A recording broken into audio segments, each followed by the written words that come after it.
Kane, you can first start by saying a bit about who you are.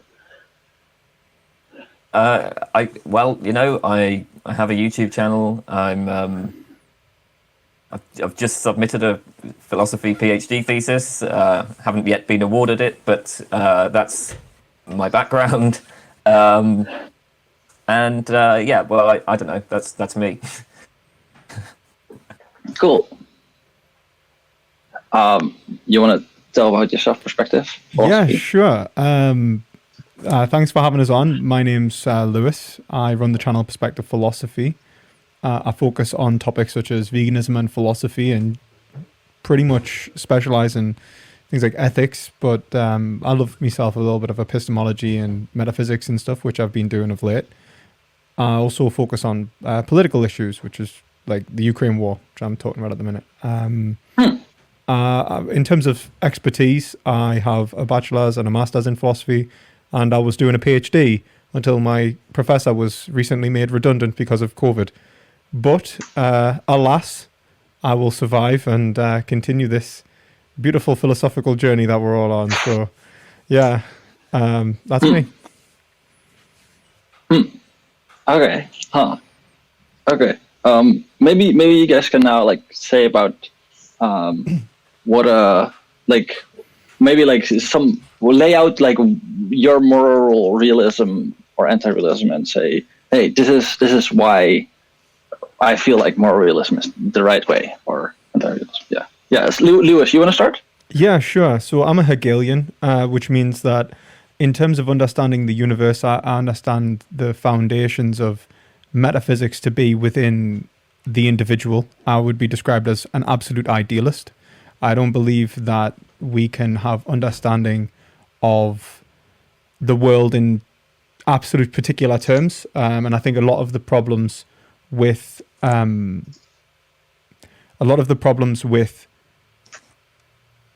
ethics today are caused really by materialism and individualism that we find in, let's say, Western analytic philosophy.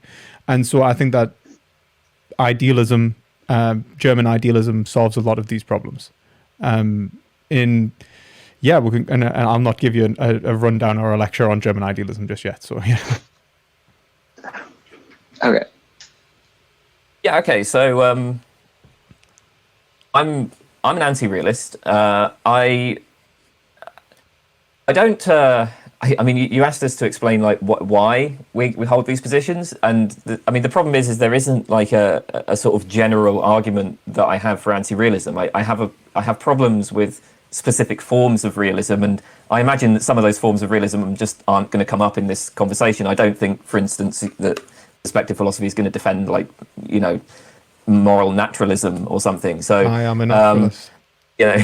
I am actually a naturalist, so yes, I am. Oh, right. Well, okay. Maybe.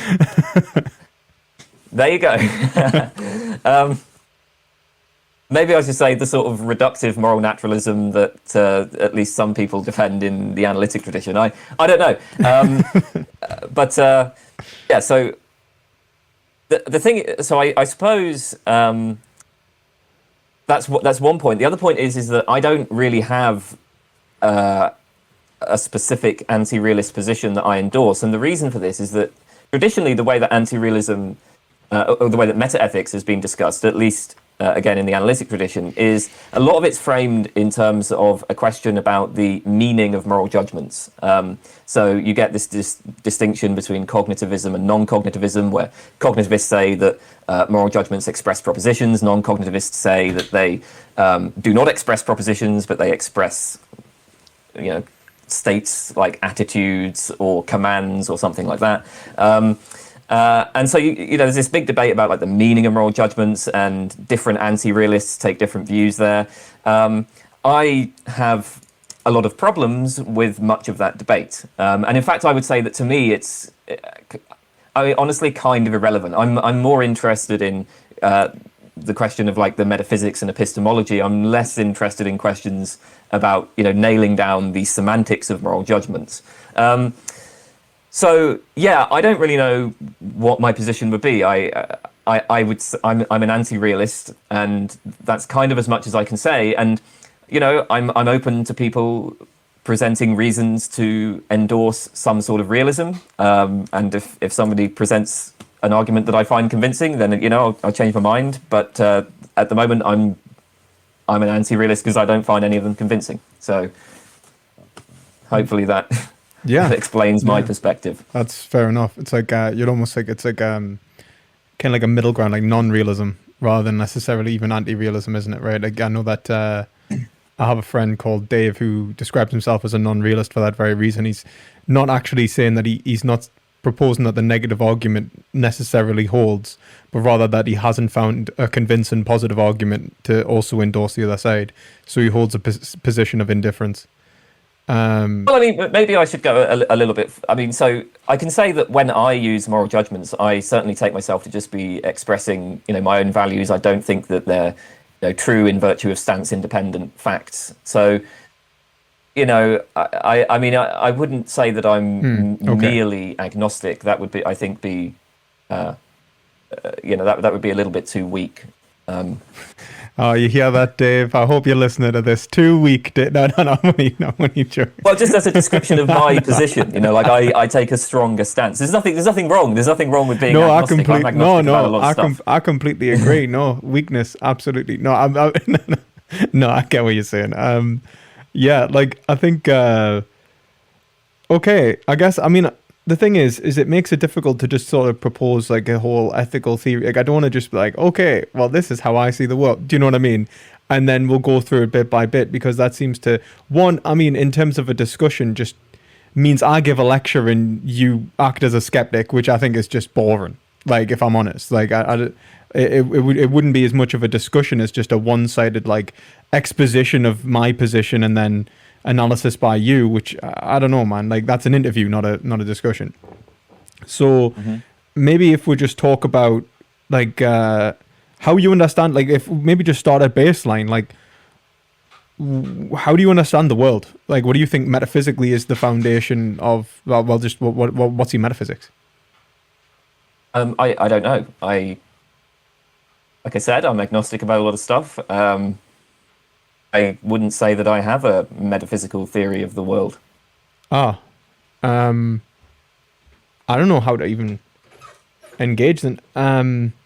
How do you do philosophy without having a metaphysical understanding of the world? Like genuinely, because I approach philosophy as if the majority of philosophy is metaphysics. I see it as like a metaphysics. Like I see a lot of this as really metaphysics as the ground in which we'll kind of build at least that's the way I approach it. So I don't know how to approach it without a sort of metaphysical. Well, I think I would say maybe we're using the term in slightly different ways here. I mean, I would say that I try to be, broadly speaking, an empiricist. I think that the empiricist tradition, as I see it, is a tradition that's defined by its rebellion against metaphysical theorizing. But maybe that's not the case. Maybe I can see what you're saying there. I would say that if people ask me, what's the sort of fundamental nature of reality and questions like that, I mean, I don't know. And I mean, it hasn't been a problem in any of, at least for me, in any of the philosophical work that I've done. No, I mean that's fine. Like obviously, I'm not saying that. Yeah, I'm not like to say like how could you not get? You're being an empiricist. Like obviously, like one of the things in philosophy, and I think especially in analytic philosophy, if I understand right, is you're highly specialized anyway. So like you just don't necessarily have to give like a full exposition of your metaphysics every time you're gonna write something. You would defer to, you'd say like, for example, the scope of this paper does not include this, analysis or whatever. And that's fine. That's absolutely fine, right? Like I'm not throwing shade at analytic philosophy. It's just more of like when you pick up like a book on continental philosophy, it's like, it's a worldview. Do you know what I mean? It's like a lot of the time. So like the way I think is in worldviews, and I think the way that you'll probably think is in something closer to close reading. An analysis of like specific arguments, and they both have their positives and negatives. You know what I mean? Like that. I'm not, as I say, I'm not casting shade on the analytic tradition. It's just trying to find like that kind of talking ground. But if you say you're an empiricist, I mean, I would push back on empiricism. I see what you're saying, to be entirely honest with you. I think you're probably quite right with it kind of coming from this rejection of metaphysical theorizing, at least in terms of abstract conceptual principles, right? Like, obviously coming from, let's say, the back of the medieval nominalists and like, you know, William of Ockham and stuff like that, you know, Thomas Hobbes, John Locke, John Locke as a conceptualist, empiricist, I can understand that you would say that reality is known through observation, and that seems to reject this idea that it's known through some sort of higher rationalization, which would be, let's say, conceptually abstract. I kind of get that. Like, I can see how that would be a rejection of metaphysics, or at least can be, you know, proposed that way. But if you are an empiricist, so do you like, let's just kind of test your commitments. Like, do you think that we gain knowledge? Let's just take like scientific knowledge. Would you say that scientific knowledge is just built through observation, or? I don't know about just built for observation. I have some problems with the way that traditional empiricism is framed. So, I mean, more specifically, I'm what's known as a stance empiricist. But stance empiricism is, I think, a position that's known to about, like, you know, a small group of philosophers of science. I don't know what I'm sorry. And it hasn't really had much influence so far in the broader tradition. But you know, so the way that, like, if you look at traditional empiricists, the way that they would frame it would be either in terms of a claim about kind of concepts. So they'd say, you know, well, we like derive concepts from experience. And the issue with that kind of claim is that I take that to just be a sort of empirical psychological claim, which may well have been refuted. Or they would frame it in terms of, you know, justification, so they'd say something like, you know, there's the sort of rational constraint on your beliefs is that those beliefs must ultimately be, you know, grounded in or derived from claims about experience. And I guess there's supposed to be some sort of claims like, you know, there is a red square in front of me or something like that, and, you know, you build up the rest of your beliefs from that. Again, you know, I have problems with that way of putting it. I don't think you're going to be able to get, I don't think if you assume that sort of framework that you're really going to be able to make inductive inferences to future experience, for instance, which I take to be quite important because I, you know, would like to be able to make predictions about the future. So, you know, the sort of view that I have is I take empiricism, and this is why I said, you know, I see it more as a matter of rebellion against metaphysics. I take it to be more about sort of resisting what I might call explanation by postulation. So we find, you know, when we sort of confront various practices, like, you know, the practice of doing, say, mathematics, or the practice of science, or the practice of making moral judgments, the philosophers will try to account for the success of these practices by postulating, you know, entities, by postulating a world, a realm, or whatever, of which these practices provide true descriptions. And that kind of thing, that sort of explanation by postulation, is what I take empiricism to be a kind of resistance to, you know. So you're asking about science. I can say, I mean, I'm a scientific anti-realist. I take scientific theories to be instruments for systematizing, predicting, and controlling the observable phenomena. And I don't think that the right way to sort of account for the success of science is by supposing that they are, you know, describing, like providing true descriptions of a world beyond the phenomena. Now, of course, that's a pretty controversial position, even among people who call themselves empiricists. But, you know, I mean, that's like the way I see it. So I'm pretty anti-realist across the board. Yeah. You know, I guess can I just ask a question? You said like beyond the phenomena. So are you taking, like, would your kind of empiricism be like what, like transcendental? I'm not sure. It might be. People have told me different things, and I'm not really concerned about exactly how to classify it. I might end up being some sort of Kantian. I don't know. Some people have said I am, but well, the word phenomena certainly, and the fact that you're like relying very much on empiricism, and then using it in relation to phenomena. So you'd say you're not saying that you're in direct relation to the object. Obviously, that you're saying that there is a perceptual, like you are in relationship to the perceivable object or the perceived object. So that seems to like obviously offer like a separation between you and a great many empiricists, right? Like who would have said like, especially like realists who are saying that we are observing the world as it is necessarily. It seems like you're making a distinction there by saying like you're not necessarily receiving the world, seeing the world as it is, but seeing it as you are. I think that so when it comes to questions of perception, I mean, I would consider myself probably some sort of direct realist about perception, but I mean that in the same sense that somebody like Berkeley was a direct realist. Right. So, because like a lot of people would just say, yeah, Berkeley, like he doesn't, or like the phenomenalists, like John Stuart Mill and so on. I mean, look, yeah, I think that, I think I have, I assume I have basically direct access to things in the world, like when I perceive a cup, I take myself to just be perceiving the cup and not perceiving like a mental representation of the cup. But then, well, what is the cup? Well, obviously I would then just cash that out in terms of, the phenomena.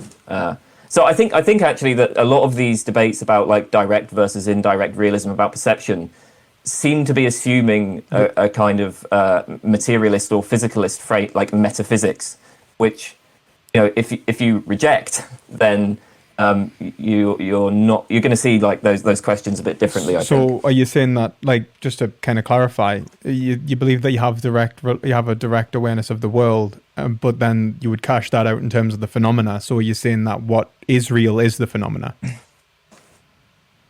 Yeah. Okay, I can agree.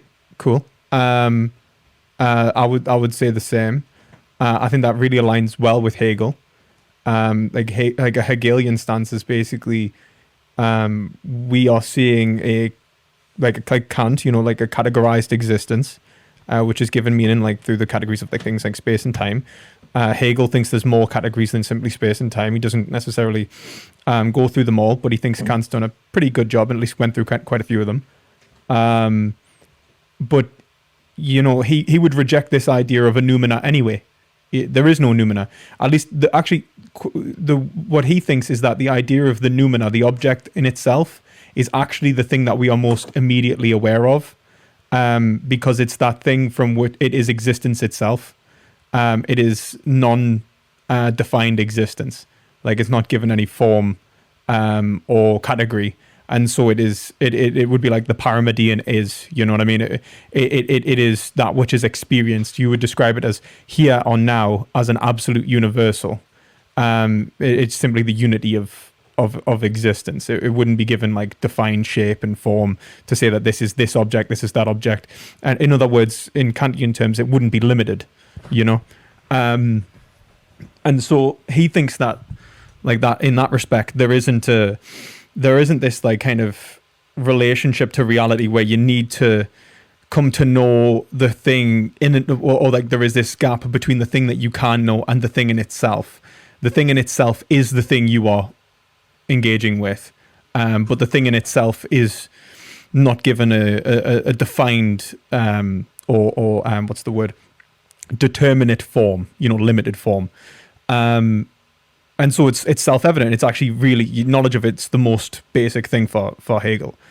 In terms of how I would approach that exact same sort of issue, when I look through my eyes and I see an object, I would say that I see an aspect of myself. I see, in the sense that I'm seeing something categorized, like in the Kantian aspect, it's given, it's a combination of figure, and figure and extension, space and time. It's also, within it as well is an aspect of my drive, my desire, my relationship to the world. It's defined as an object to me as a subject. I see it as not simply just external, but I see it as maybe something in relation towards my satisfaction or avoidance. It's value laden, in the sense that it has implicitly contains my drives as an agent or as a subject. I would also say that these categories in this defined existence can change. The categories aren't as finite, or not finite, as immalleable as in Kantian categories. Categories are subject to change in Hegel, and this is the movement really from maybe like a transcendental, transcendental approach or a transcendental idealist position to a hermeneutic position in terms of knowledge. I would say knowledge is gained through, you gain. Hegel actually puts it like this. You probably heard it. Nothing exists in the intellect until it exists in the senses, right? The empiricist before it exists in the senses, or nothing exists in the intellect that didn't first exist in the senses, right? I'm paraphrasing, but the empiricist kind of 101. Hegel says that is absolutely the case. But it is also the case that nothing existed in the senses before existing in the intellect.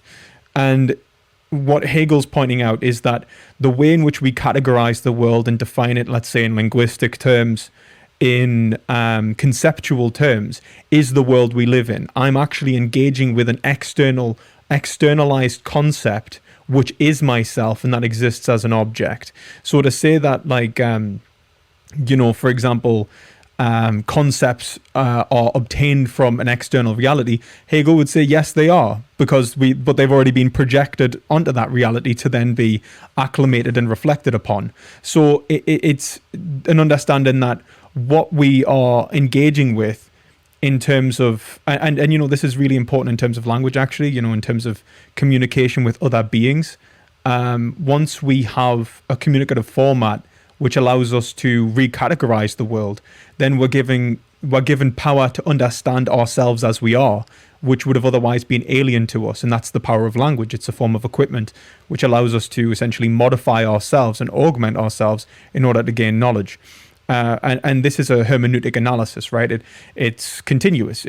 We apply concepts, we analyze the concepts that we've applied, and then we reacclimate them and change them again, in this constant cycle. And that's how I would understand the world around us. It's compatible in many ways with a lot of the tenets of empiricism. But I would say that we are necessarily trying to describe the world in order to perform a function. And that function is essentially the implicit drives that exist within us and our attempts to satisfy those drives, or drive even, satisfy like the will within us, if you will, to achieve what we would consider a good life, to achieve ends from which we would be able to endorse, or even rather not just simply endorse, but perceive and experience as positive. So that would be like kind of where I'm coming from. Okay. Right. Yeah.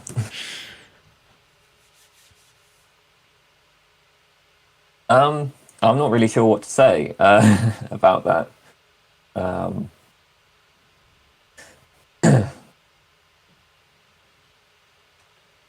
Yeah, I don't know really where to go from there. Yeah, I could try and I'm sort of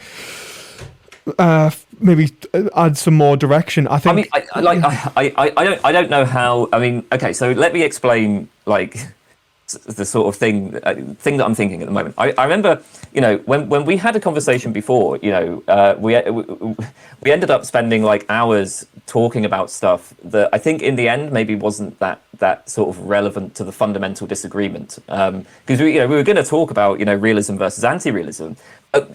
We ended up getting into a lot of detail on just debates. So I think one thing, for instance, that happened is I remember one point you were giving, and I could be wrong about this, so I'm sorry, because obviously it was a little while ago. That's I might have fine, forgotten the details, but I think at one point you were giving a kind of Wittgensteinian point about private meaning and how there are no private meanings. Yeah, I would reject private meaning. There were points that you were making in the argument for that, which I disagreed with. And so I was just being like, yeah, okay, I disagree with this. And we ended up having a conversation about that. But in the end, it didn't really matter because actually I'm perfectly happy to grant the point about, there are no private meanings. So, I'm kind of on the fence on that particular topic anyway. So, I'm happy to just grant it. So I guess I'm just thinking, well, all right, how much of this, I don't know, I could raise, maybe I could raise objections, but I'm not sure what the point is. I guess the way I think the purpose is in this respect is because if you're being an empiricist and you're saying like you're skeptical of metaphysics, it sounds like you're taking a kind of conceptually particularist position, right? Maybe rejecting the existence of, let's say, forms in nature. Now, if I'm a functionalist in terms of, or not functionalist, but let's say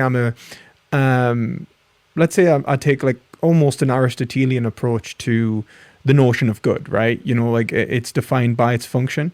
And so I'd say that if, something is good or something is right, if it actually allows for the expression of a being's telos, inherent drive. But then you reject the existence of necessarily, let's say, a natural end. Then I would say that would probably be the point of contention here. Okay. Right. Oh, is Benny gone? It seems he has. I don't know what to do now. Okay, he's back. Is everything okay? Is he? I think he's connecting. His internet might have just dropped. Welcome back, Benny.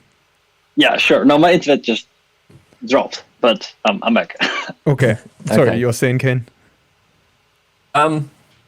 Yeah, all right. So I guess, maybe that would be the thing to focus on then. This question of in what sense, if at all, people have natural drives. But I don't think that it. I mean, I don't know.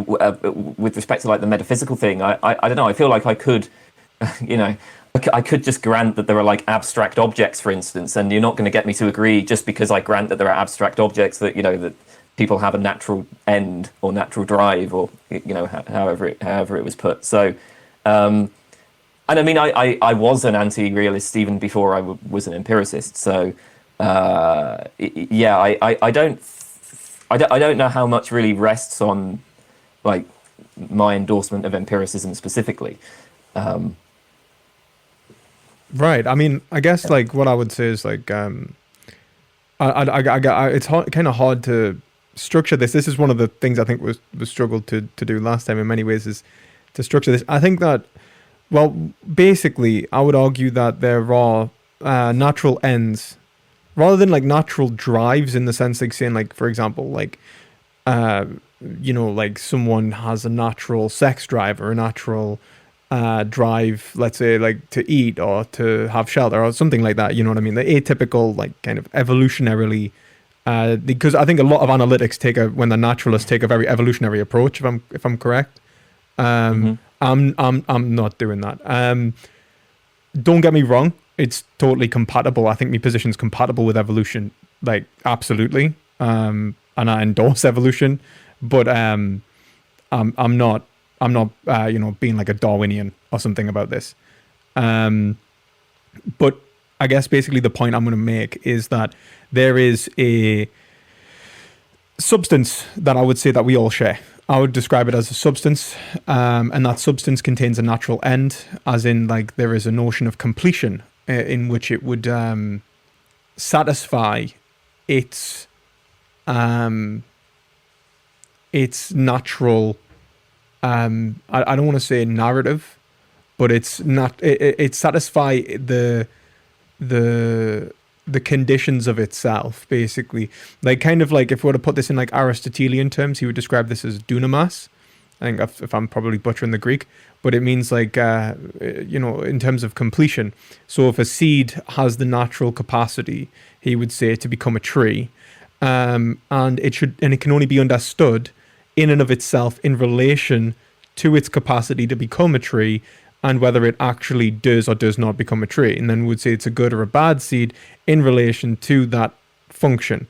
Now, I would say the same for humans. I would say the same for animals and all sentient beings. I think there is a function which is, I think, imbued within us. I think that we naturally experience a value response. That value response is encoded to be positive or negative in relation to various stimuli. And this can vary from individual to individual. But in general, what we want is the expression of freedom, which is the capacity to change the world in a way that we intentionally want it to be, in order to attempt to experience positive ends. So we desire freedom in order to achieve positive ends. And I think that's naturally within us. And if that's the case, then through self-understanding, we can gain the capacity to achieve those ends. Okay, so I guess I think that the issues that I'm going to have are going to be why I should believe that there is this thing, and assuming there is this thing, how we're supposed to get like moral facts from it. But with respect to this point about, you know, the seed, for instance, becoming a tree. So, I mean, obviously, I can agree, you know, we can describe seeds in terms of like what they're going to grow into, what they're going to become, and then you can use that as a framework from which to judge whether it's a good or bad seed. Obviously, if I want to grow a tree, then I'm going to say it's a good seed if it ends up growing into a tree. But I mean, obviously, so to me, I would say, well, I mean, that's just relative to whatever goal that we happen to have with respect to the seed. I don't, you know, I could be using the seed for all sorts of things. If I'm, I don't know, creating an art piece or something, then I'm going to say, well, you know, this seed is a good seed because it has a particular color, and I'm not going to care at all about whether or not it's capable of growing into a tree. But I mean, I don't know exactly the role that analogy was playing, so maybe this isn't important. But I was going to say, like, the way I'd push back on that is just essentially, like, in the Aristotelian sense, it's not simply, it's like when he says a hand is only a hand severed from the body is only a hand by name. It's not to say like what it means to give something a name or a form in the first place, like to define it as something, is define it in relation to a telos, a function. The reason it's a seed in the first place is because it has the capacity to become a tree, and you could not understand the seed as it is without having that description of its telos, without its function. Yeah. So in other words, it's like you might see the seed as a good seed in terms of, like, if you try and judge the good seed against your function, like, you know, whether, like, let's say, like, what you're attempting to achieve, you're not judging the seed as good or bad. You are judging it extrinsically against your use of the seed. Do you see what I mean? No, I don't see why the fact that I only understand a seed in terms of its telos, in terms of what it's going to become, like, I don't see how you get any claim about it being a good or bad seed from that. 1 second, my mic has decided to fall off the desk. 1 second. Right there, sorry. Because I mean, this is just another example, right? I could take a hammer, and clearly hammers are understood in terms of their functions. I mean, that's not. I don't think that's even controversial, right? Because we make them. Human beings have made 100%. Them to do that. So, you know, okay, a hammer is defined in terms of its function. I could just say, but I don't have to, like, judge it, or I don't have to think that there's some sort of. Well, I mean, it is totally judgeable against its function. Oh, sorry? So, like, do you think that, like, people can't judge the difference between, like, good and bad hammers? Like, that's a good hammer, what's a bad hammer? Of course they can. I mean, but what I'm saying is that I don't see how there's some sort of, you know, stance-independent fact about how good or bad a hammer is, or why we would sort of be privileging a particular function when judging how good or bad it is. Well, I mean, like, in terms of tools, it becomes a little bit different, right? One, it's not about a natural end. Like, it's defined. It's like a hammer is defined as a hammer because of its relationship to us. It's not like a seed isn't defined as a seed because of its relationship to us necessarily. It's defined by its natural its natural form. Like we have created the form of a hammer. Like it's an artificial construction. But so when we're talking wait a second. Sorry, I mean we could define words however we want, and like, I mean we could define seeds in relation to us, and I think it might be the case that like actually a lot of ants and so on. I mean, a lot of classification systems are defined in relation to our interests. I mean, in like obviously in science, we try to we try to kind of adopt a more objective framework. But like if you look at how chefs will define different foods, like what's I forget. I think it's like an onion is actually part of it's something I can't remember what it is, but it's like part of a very surprising family if you look at the actual biology of it.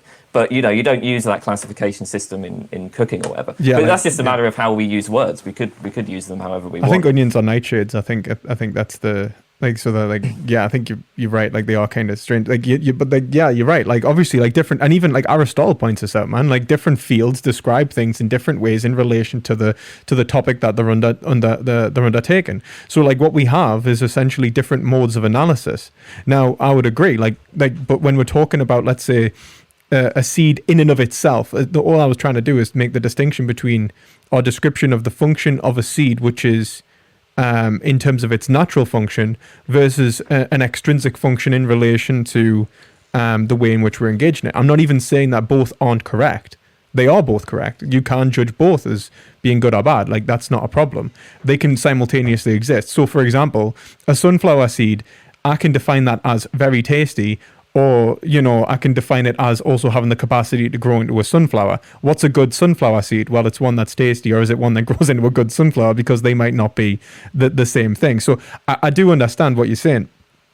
I don't think that this is a problem. I think that this seemingly becomes a problem when we start talking about, let's say, the unity of the word good, right? Like when we start talking about, let's say, right and wrong and good and bad in relation not to specific inquiries or modes of inquiry or functions that we're undertaking. And I think that you're right. And in one respect, you're definitely right in saying that I think that language itself, to be entirely honest with you, the reason that we are describing trees, seeds and so on in this sort of biological format is in relation to our attempts to engage with nature to express our drives. Right, so it's like science itself is imbued with this kind of self-interested goal, or moral motivation, if you will, which is kind of pushing us to. I probably won't, but okay. Our driving, like whatever drives us towards the task in terms of functions, I would say that exists in all fields, and in terms of categorization, absolutely. But then all we'll have to ask ourselves really is like, well, what unites all of these forms of analysis? And I'm going to say it's the desire to satisfy drive, and the way that we attempt to engage with reality is to try and satisfy what is a means-ends relationship, which I think is fairly undeniable. I don't think anyone really can go around denying the fact that we engage in task, not simply engage, but we must engage in some sort of task, or whatever we choose to do is ultimately in reflection of our drive or desires, or attempt to satisfy ourselves or satisfy a certain modality. I don't want to say modality. A certain, and I don't want to load it by saying function. A certain force within us, which is attempting essentially for us to achieve certain ends. Those ends are usually like some level of satisfaction or meaning. Okay. I'm not sure how important this point is. So if it's not that important, then just tell me and we can move on. But I'm still not. It's kind of. I still don't see how Okay, so let's say that I'm just talking about a seed just just like in itself, right? And I'm saying okay, the function of the seed is the telos of the seed is to grow into a tree, and I'm sort of not relating that to any of my ends, right? Well, now, if I'm not, I think this part I'm struggling with is like, okay, if I'm not relating it to any of my ends, I just don't know where the judgment that this is a good or a bad seed is coming from at all. But I certainly don't see why I shouldn't just say, I just take this to be a bad seed. And it would, if somebody was asked, well, why is it a bad seed? I might be like, well, because I don't want it to grow into a tree. Now, if you then say, well, yeah, but you're relating that to your ends, I'm going to say, yeah, of course, because when I make judgments about what's good or bad, that's like I'm expressing something about my standards, values, goals. And I don't know, I just don't even know what it means to talk about things being good or bad, just like independently of, I would agree in the sense of, let's say, like non-conscious, like beings. But so for example, in terms of the seed, I don't think that the seed has an interest, for example, in necessarily turning into the tree. It just simply has the capacity to turn into the tree. So it doesn't have any sort of natural inclination one way or the other, right? There is no conscious awareness of it, of the positivity of turning into a tree, for example, right? I get that. So it's not, and I did actually grant as well. I'm willing to say all of the fields and categorizations, all of the words that we use and then the fields that we engage in are imbued with our motivations, and which is why we undertake them in the first place. Like, yeah, biology even is undertaken with the desire for knowledge, and the desire for that knowledge is in relation to attempting to achieve our own ends, right? And I think that's where these institutions have came from. But what I'm trying to point out is that the foundation of all of these institutions being this attempt to this desire for knowledge, or this desire for knowledge coming from a desire for achieving some sort of end, is essentially the ethical foundation of everything. Like it's not to say, like, for example, take a seed. Yeah, there's nothing like good and bad for the seed because it doesn't experience good or bad. But there is something good and bad for us. There is value in relation to our attempts to achieve our ends, or failure to achieve our ends. And we can understand that in terms of just raw experience. Like if I get like I eat a poisonous seed or something, and I end up, I don't know if there's poisonous seeds, but there probably is. And I end up really sick. Like I could see, like, culinarily, the function of this seed is like bad, right? Like I'd be like, no, this is bad. I don't want that. But that seed is good, and so on, right? Now, if we try to have and I think in science a lot of the time, we try to analyze things not from the perspective of the agent, but from the form of the object a lot of the time. Like maybe we disagree on this because you with your approach to science, but I do think that we try to understand it, as it is in relation to its environment, like how it functions, and not necessarily what it does for me, but just to get a grasp of its. One second.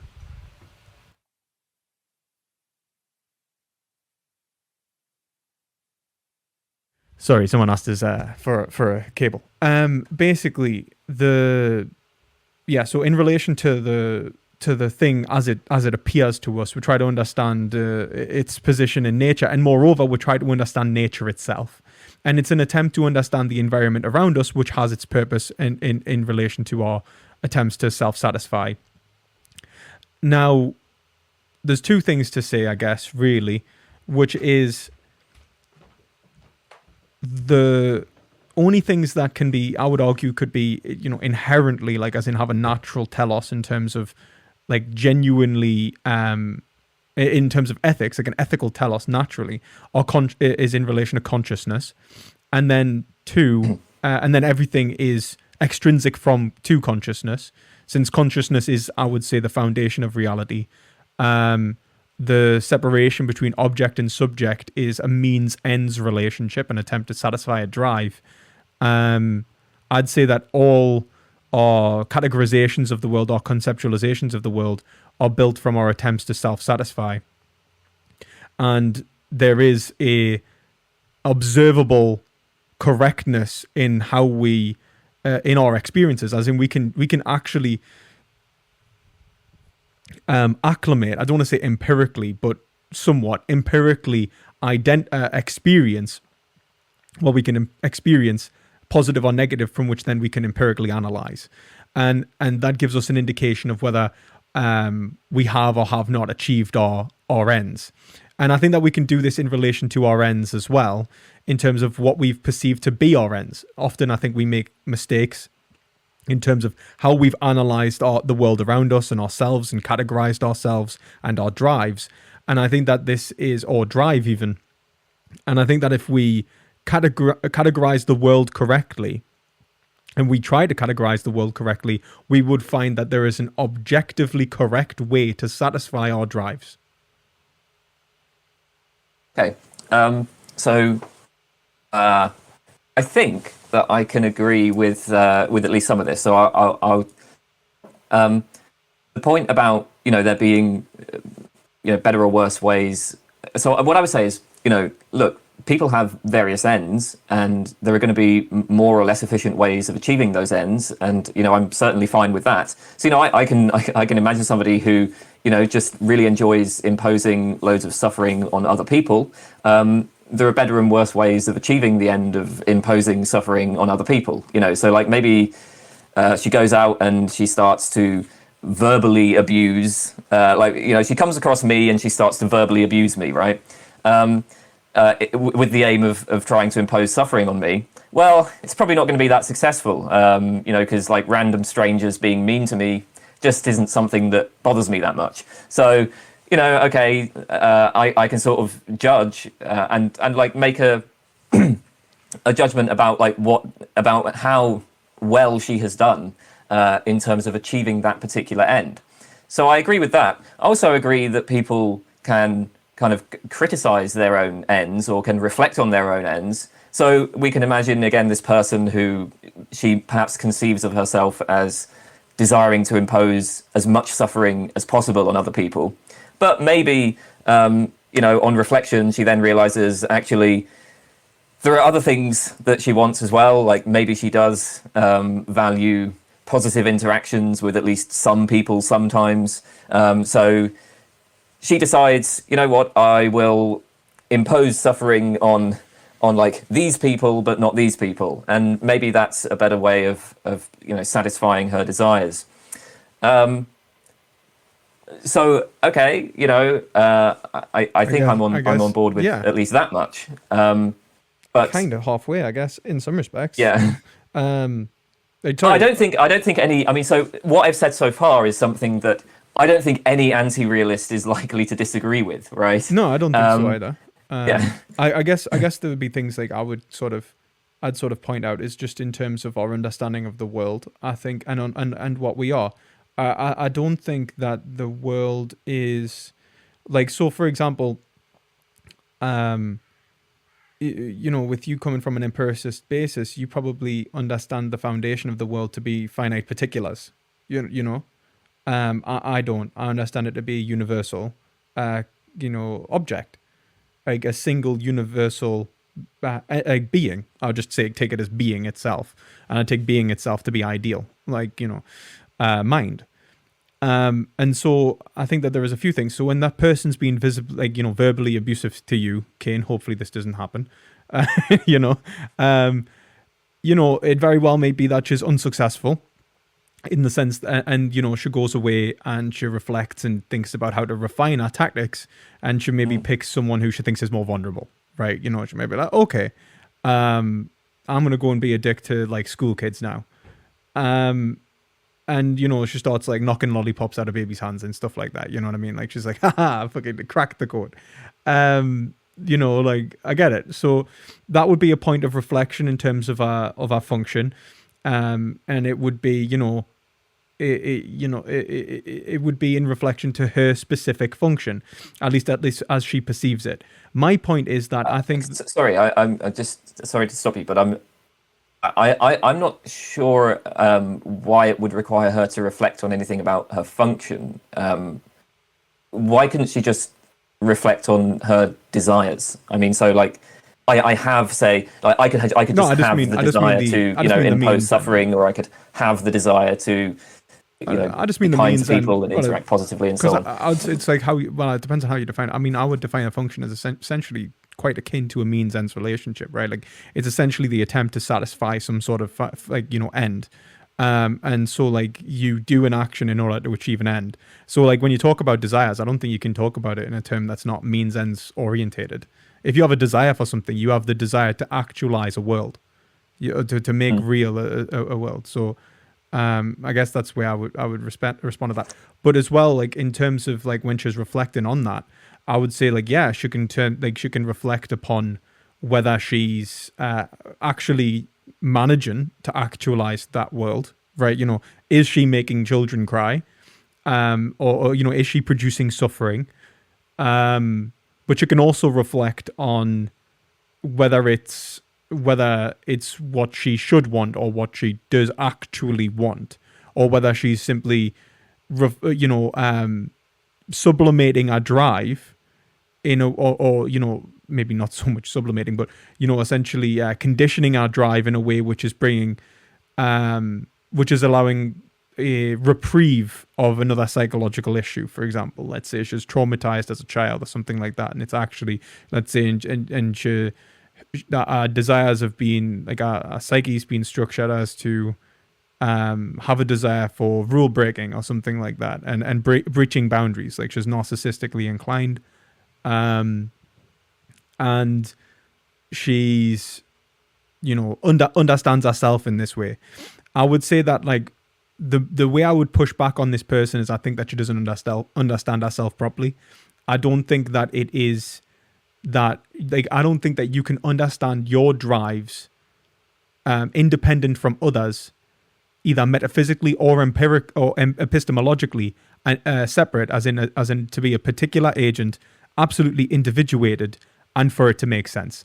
I think that it needs to be universal, and by that I would say that even if you are an individual, that's fine. You can be an individual with certain desires, which reflect the substance of what it means to be a human, what it means to be a sentient creature, but it must always be a limitation or a reflection of that inherent substance I think that we all share, which I think is consciousness, being an absolute idealist.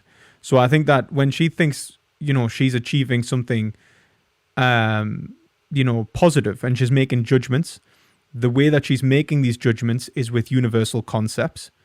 These universal concepts are applicable to not just her own experience, but to everyone's experience. And that is where truth lies. Truth does not lie in her beliefs about the world, or even simply her analysis of the world exclusively. It lies between us all, and it is a common conceptual framework. Okay, I just want to clarify, just so I there's no misunderstanding. So, with respect to the point about function and stuff, if I was to say that, I want some chocolate cake, let's say, I see some chocolate cake, I want to eat it, so I have the desire for chocolate cake, and I stop, I reflect, I think, oh no, I actually have the desire to live a long and healthy life, and if I eat loads of chocolate cake, that's going to get in the way of that desire. And so I just, I act on that, right? Second order. Do you think that it's that there's more is required, or is that possible? Is it possible for me to just act on those desires and reflect in that kind of way? I think when you're doing that, you are evoking a shared conceptual framework without realizing it. I think that most people, I don't think that people are absolutely individuated. I don't think that the way that we think is absolutely individuated, particularized. I think that we exist as singular in a Kantian term, to use a Kantian term, singular agents rather than particular agents. In other words, I think that we all share the same substance, and we are individuated by, let's say, categories of space and time, but we're all the same thing, individuated by categories of space and time. And so when you are reflecting upon your drives as they are made concrete in your life and your attempts to express your desires, you are actually reflecting upon that shared substance, and there is and when you're trying to make an analysis of whether you're expressing that drive correctly, if you do it in terms which are particular, then you end up, if you try to genuinely remove everyone else's desires, let's say, from your own, and try to express, and this is something I think that comes up very much in thinkers such as Sartre and Nietzsche. If you try to remove everyone else's desires from your own, you are left as a meaningless beast who has no capacity, who may be perfectly free in one respect, but is absolutely absurd in another. You're free by name only. You have no capacity to control your actions or to endorse a series of meaning. I don't know. I don't know what it means to remove other people's desires from my own. I'm a bit confused about that. Right. Well, I would say like in my like example of the chocolate cake, right? I mean, maybe I'm not thinking about other people, but I wouldn't say that I wouldn't say I have any particular attitude to other people's desires in that situation. Now, if you think about another situation, like, the woman who just goes around trying to impose suffering on people, well, she's certainly not, she's not ignoring other people's desires. Other people's desires are absolutely relevant to her because she wants to frustrate other people's desires. So she needs to consider what other people's desires are. I'm just not following what that. Yeah, that's means. absolutely fine. I mean, like the work of if in the work of, let's say, like Nietzsche and Sartre, the point is really to show that what gives us meaning in terms of ourselves, in terms of our desires, and in terms of trying to satisfy our desires, even on the most foundational level, like in terms of the most basic understanding of a means-ends relationship, is a social construction. Nietzsche points this out in like the genealogy, and he basically shows that there is, structures and ways of life which have developed in relation to hegemonic, power structures, which have imposed certain beliefs within us, which have then conditioned us psychologically to want or not want certain things. For example, they turn you into a Christian, they turn you into a Christian, and you no longer, let's say, desire, sex outside of marriage or something like that. Or maybe they turn you into a Christian, and then that actually provides, the limitation for your drives. You get the notion of Christian temptation, and now all you want to do is defined by a process of rule breaking in relation to that structure. So, like, the way in which it defines you as an agent is a social construct, in the way that we exist as an agent is a social construct in terms of identity. And these are universal concepts which are really given meaning in relation to the desires of other people, also trying to achieve their ends in language. So in terms of human life, when we've developed these structures, and even in terms of your socialization, you are an amalgamation of other people made into a single concrete entity. There is no such thing as an absolutely individuated Kane without your relationship with other people giving that some sort of shared common framework. So you exist in as a universal which has been internalized. Okay. So all right. Why would any of this like make a difference to me? Because if you're trying to self-satisfy, and let's say you reflect on your desires and you try to self-satisfy, and you understand yourself as a particular agent, if that's absolutely particularized, then you're right. Then it's only about knowledge of an absolutely particular self. But if it's universalized, then it's the expression of a universal goal, not necessarily the expression of an individual goal. So your function can be wrong against somebody else's function. So like you can go, that's good, and someone go, that's bad, and you be talking about the same thing because you're talking about yourself, which is the same thing. Okay. So in other words, like there can be a right and a wrong, not in terms of just a pragmatic understanding of how to achieve an end, but in terms of whether your ends reflect the ends of yourself absolutely, or whether it's simply a miscategorization. And that can be for various reasons, right? Like you could have miscategorized it because power structures have hegemonically corrupted you, or we simply lacked the conceptual framework to build into more complex structures of knowledge, which would allow greater self-understanding. It could be that you've been traumatized as a child, and that's impacted your relationship with various desires, so that you don't actually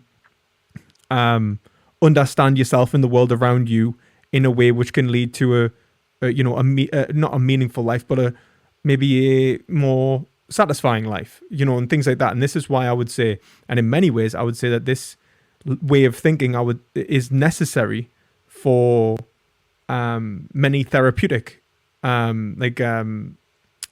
like psychoanalytic therapies and therapeutic accounts of how to help people overcome psychological issues by allowing them to analyze themselves from a third person account, and see the miscategorization of self, which may have happened at a young age. Maybe during the ages of maybe in the mirror stage, you weren't given enough attention by your mother, and so on like that. And these I think can be useful.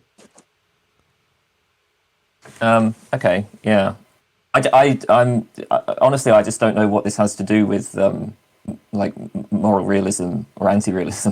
Oh, really? Okay. I don't know. I just don't. I don't know. I don't really know what to say about this. So yeah, sorry.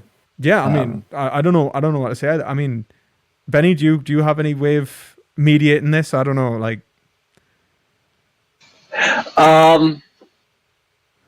do I have any way of mediating this? I think the fundamental misunderstanding maybe is between the word desire. It seems like Kane has an idea of like, I have a desire, and whether other people exist or not, whether like I'm a brain in a vat, or whether this is like whether we're a realist, that doesn't matter. Maybe you should say if I'm misrepresenting you, right? And you seem to say that the desire is not like that's not the desire. You desire something interconnected, right? And yeah, I don't know, like.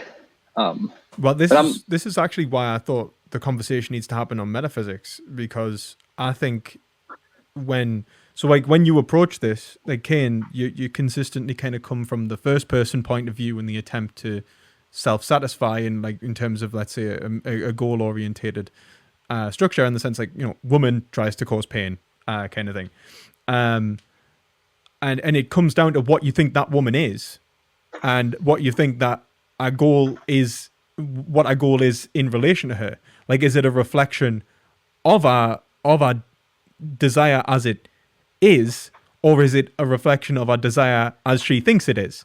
Now, I think the latter. I think that it's not actually her desire, and it's actually her beliefs about her desire. And so if she was to gain knowledge of self, she would learn the difference between a correct and incorrect desire, which would then allow her to satisfy it in a way which would genuinely achieve happiness. Okay, so yeah, I don't know why we would be claiming that she doesn't really desire what she seems to, on the face of it, be desiring. But even if we did make that claim, I'm not sure why that would matter. I mean, even if you were to, like, you could tell me, like, oh, okay, it turns out that actually you don't really desire to, for instance, I don't know, watch Doctor Who, right? Like, maybe it turns out what you really desire to do is, go out for a run. I don't care. I want to watch Doctor Who. I get pleasure from watching Doctor Who. So you can say that's not a real desire. I'll just call it a quasi-desire, and I'm going to say that I act on, my quasi-desires, and I don't see why I should care about what I really desire. If what I really desire isn't, bringing me pleasure, then I don't care about it. But I think this is the point. Like, it depends on one, like the categorization of simply just saying like it brings you pleasure. Like, I think that again, like it's in relation to what you see as like it brings me pleasure, and it almost loads the gun. You know what I mean? To be a very individuated understanding of things. Yeah, but that's what I care about, though. Yeah, so, but I'm I will say that. On. But it's what you consider that individual to be in the first place is like what I'm pushing back on. Like for example, you think that this is like when you say it brings me pleasure, one, that's a belief about what it's going to bring you in the first place. Like you might watch Doctor Who and be like, I'm bored as shit, Doctor Who. I'm so sick of Doctor Who. And then you might have went for the run and been like, actually, I'm so glad I went on this run. I feel like these endorphins, I needed these. I feel much better now. Like the point is that when we understand what you are trying to achieve, it's not simply one instance of pleasure. I don't think that you're acting as an addict. I don't think you might really love Doctor Who, but I don't think that you're totally like if I don't get my hit of Doctor Who, I'm just going to freak the fuck out. You know what I mean?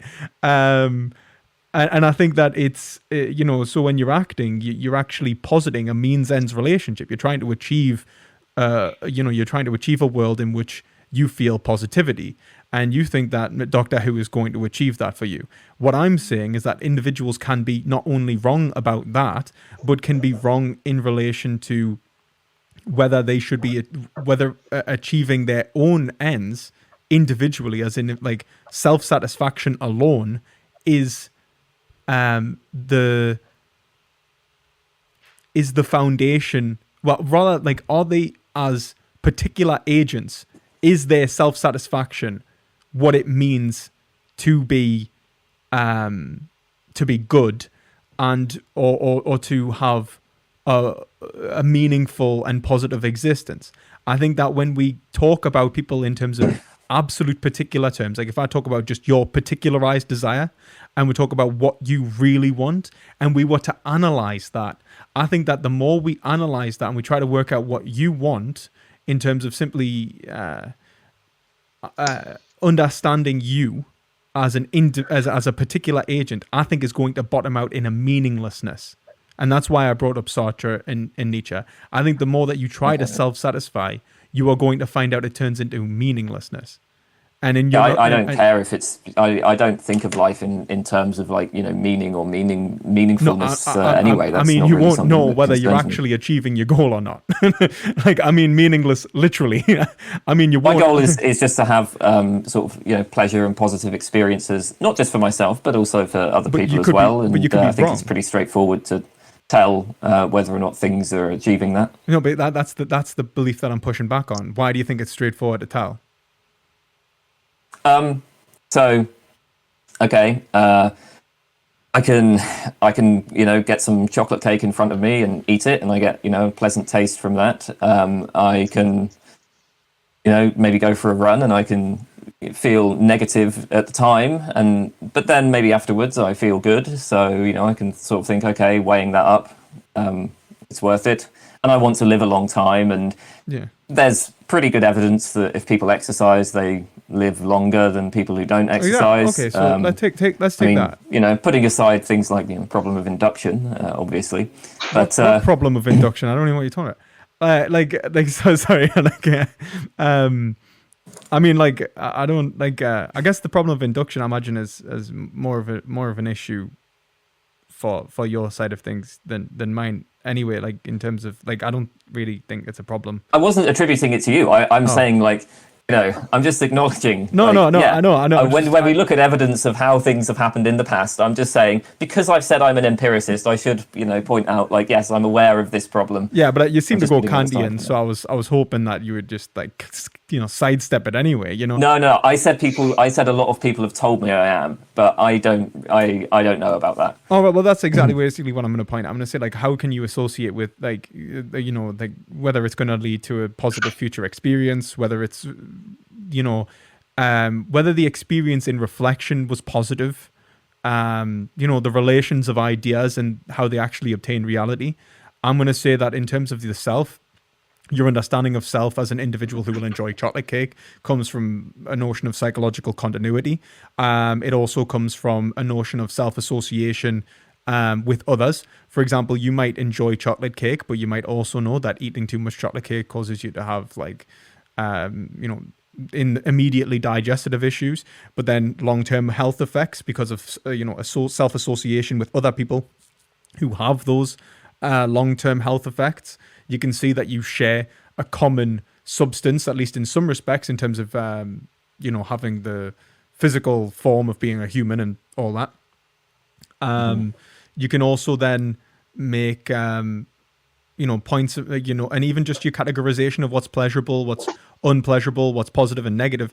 I think that I think a lot of the time, you may believe that you've experienced positivity when you've maybe only experienced something which was maybe a fraction of the positivity that you could have experienced anyway. And it's questions about whether you're actually achieving that which you would genuinely desire to achieve if you knew about it. So it's like, are you achieving your desires in terms of your beliefs? Are you achieving what you believe to be in your best interests, or are you achieving what is actually in your best interests? Are you achieving a genuinely happy life, or are you achieving what you believe to be a happy life? That's where I'm pushing back. I mean, okay, yeah, people can be mistaken about what will bring them pleasure, sure. But I mean, like, it could be the case that I think I'm going to get pleasure from helping people, and then it turns out it doesn't. Like, maybe I put a lot of effort into giving to charity or volunteering or whatever, and I just think, hey, this sucks. I mean, like, actually, I don't even have to really imagine this, because I have done this kind of thing before. I've taken part in voluntary things where I felt like I was doing something good for the community, and that would make me feel good, and I just didn't. I just thought, yeah, this is a waste of my time. So, I mean, this goes both ways. Like, it might be the case that I could sit down and reflect, and I end up thinking, actually, what I really want to do is go and cause as much pain and suffering as I possibly can. I believe that people can do that. Don't get me wrong. I just think that they would be mistaken every time they did. I think the point of what I'm trying to say is specifically in terms of self-association and what you are. Wait a second. So, do you think that it's impossible for a human being to sort of be constituted biologically, let's say, such that when they cause pain to other people, they get pleasure from that? No, I don't think that's impossible. Of course, I believe in sadists.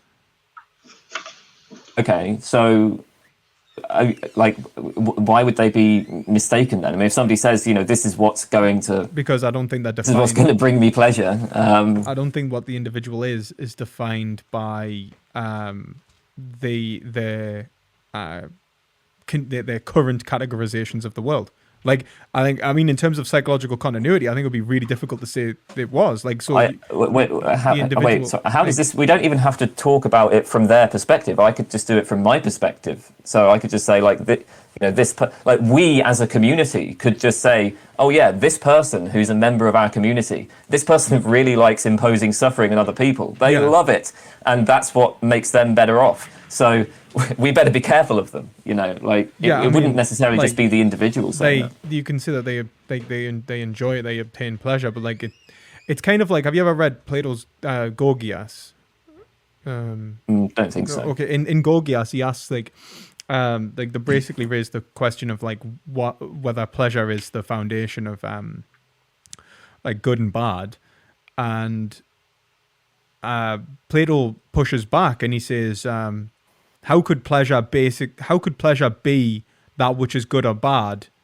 Like, how would we be able to differentiate between good and bad pleasures if pleasure was the measure of good and bad? Like, we can say, like, for example, that certain relationships between positive and negative stimuli are better than other relationships with positive and negative stimuli. And that's just one example. Like, when we analyze our pleasures and whether they're actually allowing us to have a coherently positive life, even on an individual basis, we can see that it fails. But the main thing that I'm trying to point out here is that this coherence within a particular agent or a particular subject isn't all that matters, because what I would argue we are constitutive of is universal. When we are trying to understand what is actually in our interests, I would say the only way we can genuinely understand what is in our own interests is not to try and understand ourselves as a concrete, finite particular, an immovable, let's say, material being whose desires are constitutive of nature. I would say that would be mistaken. I would say that what we are constantly changing entities who are categorizing the world and seeing the world to try and impose our will against it in order to achieve what is not a concrete desire necessarily.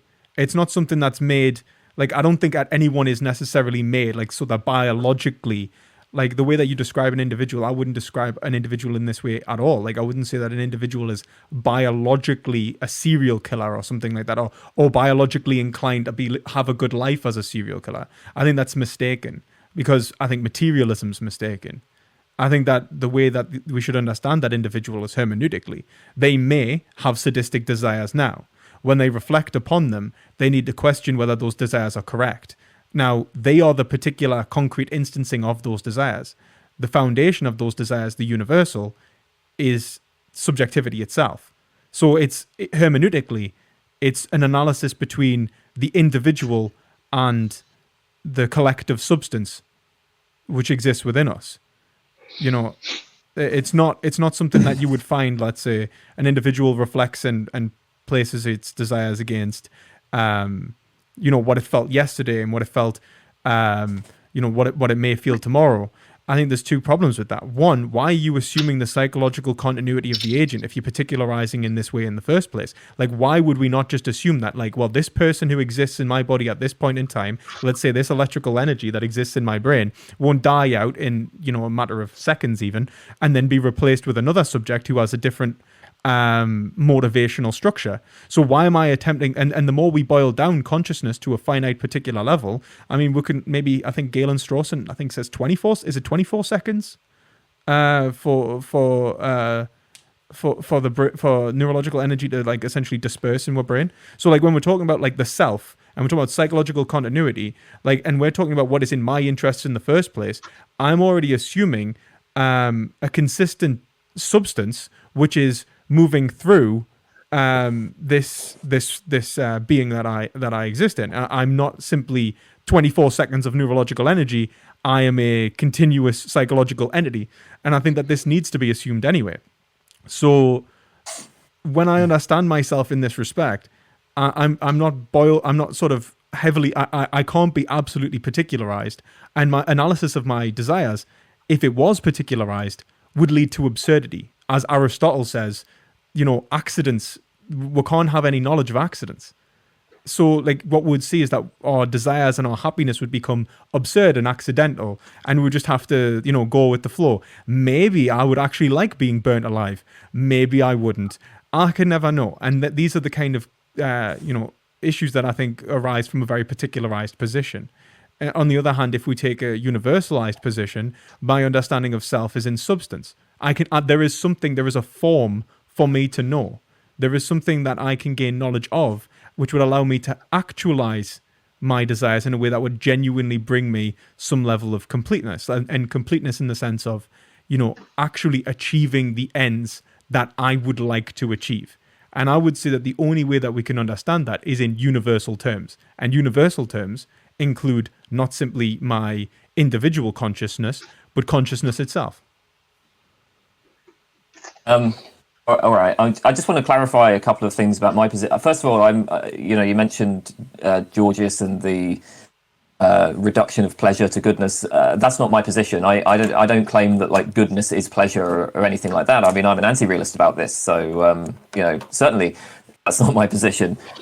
I think that pleasure is what I care about. Other people can care about different things. There are some people who don't really seem to be that concerned about pleasure. They are more concerned about things like, tradition, Why do you for think, instance. I guess just a quick question. Why do you think pleasure is the thing you care about? that just, I don't know, could be wrong about that, but that just seems to be, how I evaluate my life. It seems to be what I'm Why do you evaluate trying it in to that way? achieve. Like, if like I'm assuming that there's a level of like self-analysis that you'd have to be able to undergo and like actually go, oh, that's correct. I just kind of like I like experiencing pleasure, generally speaking. Okay, but what? Not necessarily always. Sometimes I subject myself to pains. But yeah, but like, why do you like? So why do you think that you're like experiencing pleasure? And like, even when we define pleasure, what do you mean by pleasure? That thing that you're like experiencing. Yeah, I don't know if I don't have like a theory of pleasure and pain. I'd probably just pick the dictionary definition or something like that. Yeah, so it's going to be like like tautological, isn't it? I mean, like, I don't think I can get out of that. Don't get me wrong. Like, I'm not going to be like, oh yeah, pleasure is like, and then point towards something else. Like, it's going to be the point I'm making. Anyway, this is kind of irrelevant because like it doesn't.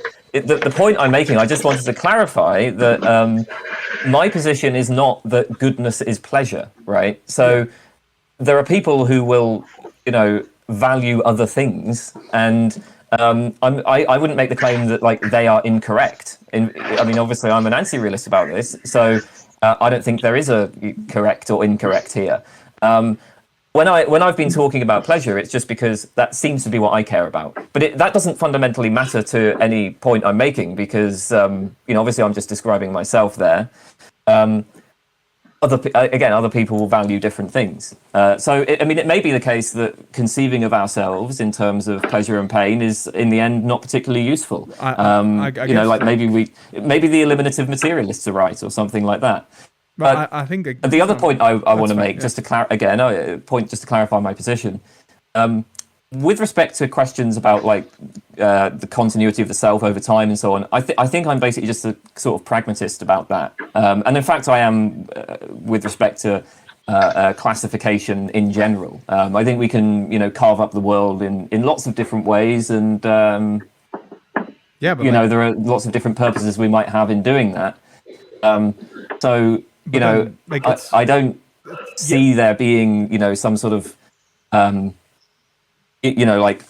but I mean, like, fundamental like identity over time that like inheres in some sort of substance or I mean, anything even like if that. you are a pragmatist, right? Like the point I'm saying is like, if you are a pragmatist, like pragmatists have a notion of, let's say, like achieving some sort of goal, and that goal is understood to be essentially the ground from from which all truth is extrinsically valuable in relation to the goals of humanity or something like that, right? Like the point I'm a pragmatist about the self. Or you could call me like a constructivist. I'm just using the term I'm not saying that I'm like part of the.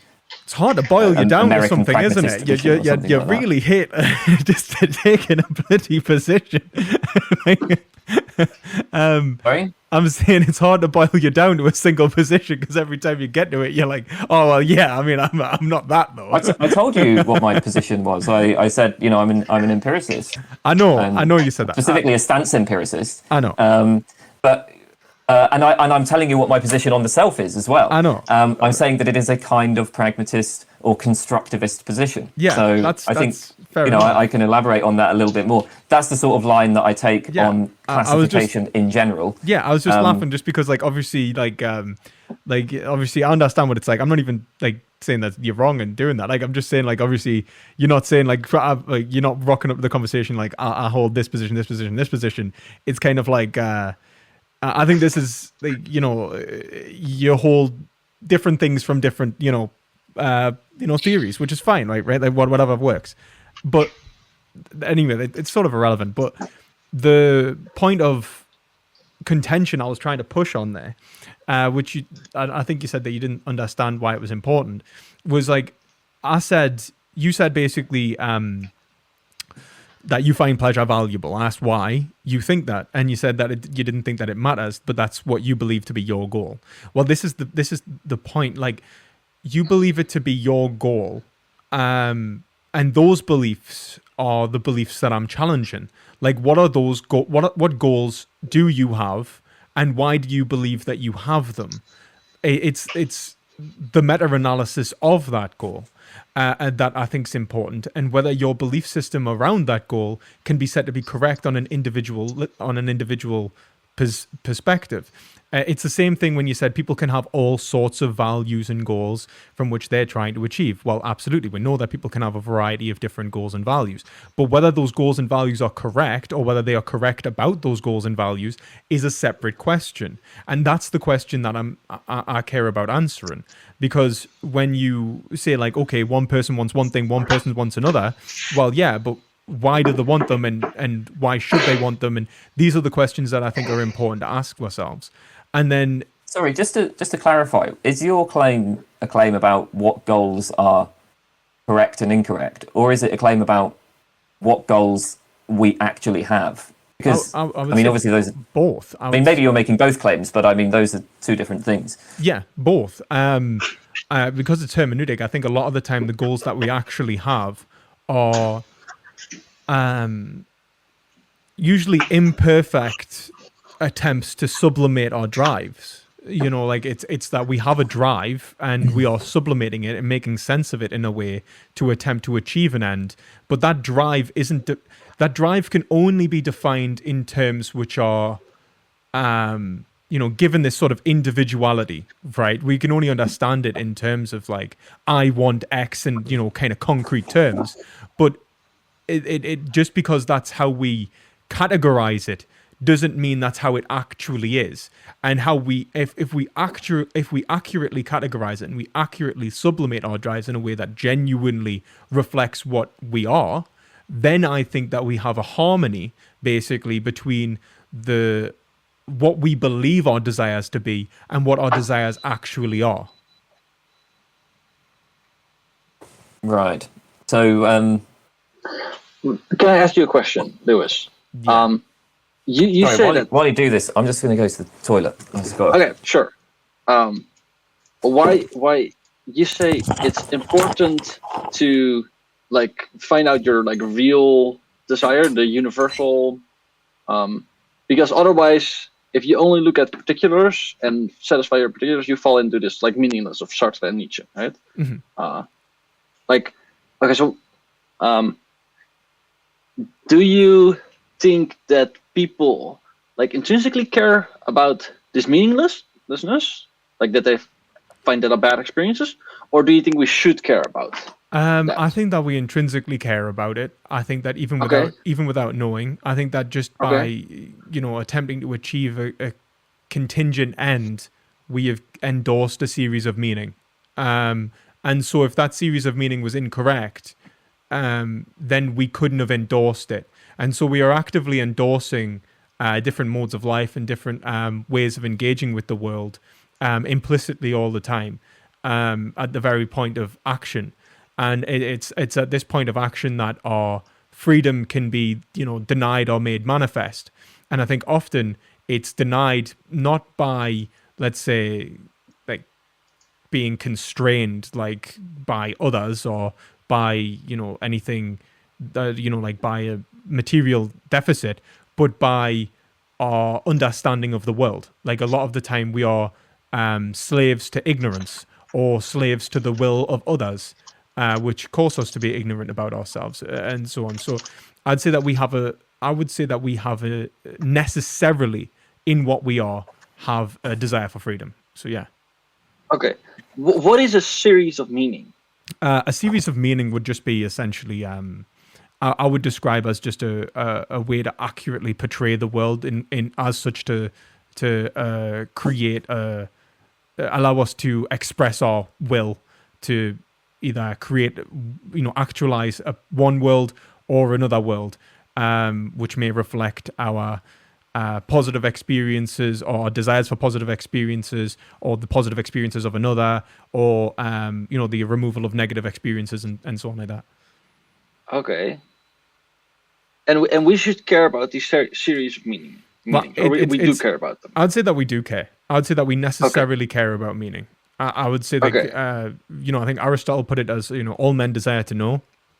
I think that it's the point that he was making was that, the basis of knowledge is not something that we can kind of get out of. If you look back to something like Meno's paradox, the Greeks knew very well that you can't have absolutely no knowledge, otherwise there'd be nothing to know. There'd be no possibility of gaining any knowledge, or you'd have to know everything. So you have to have already at the very baseline partial knowledge. And I think that when we're engaging with reality, we have partial knowledge, and our hope is that this knowledge accurately explains reality as to allow us to express our desires, which relates quite nicely to pragmatism in the sense that truth then has an extrinsic goal related to the expression of a drive, and I think that drive is fundamentally what we are. Okay. I am. Okay. Because what I think I can follow is we have a bigger desire, basically, right? And that we are like a desire that is something that we actually care about, and if we like ignore that, then our life becomes meaningless. And then but with this meaninglessness, we should care about that. I don't understand that part. Like, why should we care about? Yeah, I guess it's just it's more of the fact that like we have a desire for freedom in our very in our action itself. We are like freedom in the sense that we are trying to actualize a world, or that we wish to express our will against the world. We are trying to actually make manifest an idea, and in doing that, like the endorsement is that it is that I understand and conceive of the world correctly. So if I can't actualize a world because I'm permanently ignorant, well, then we would consider, I mean, like, we have things in language that talk about this. Like, we call someone like a fool or an idiot or something like that, because you'd be like, oh, right, you're ignorant to the means which would allow you to self-satisfy. But I would also say that we can be ignorant to the causes or the underlying cause or the underlying structures of our own desires, the existential structures of our own desires, and how they are made manifest, to the point in which we don't realize it, but when we actually do attempt to express our desires, we're essentially, we're essentially trying to fire a gun that's been turned round on us. Every time we try to get happy, we'll actually make ourselves sad, for example. And this happens all the time with people who have psychological issues, right? Where their addictions, for example, may cause them to manifest suffering every time they try to be happy. And these are the kind of questions that I'm interested in helping people answer. Understanding self, so that you can actually create a system, sublimate drives in such a way as to actually reflect what you want, not what you think you want. Yes.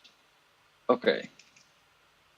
In other words, the reason you care about meaninglessness is because you care about the meaning that exists in what you're trying to achieve. And that meaning about is the freedom, positive on, right? Yeah, the meaning is either positive or negative. So like... Okay, interesting. Okay.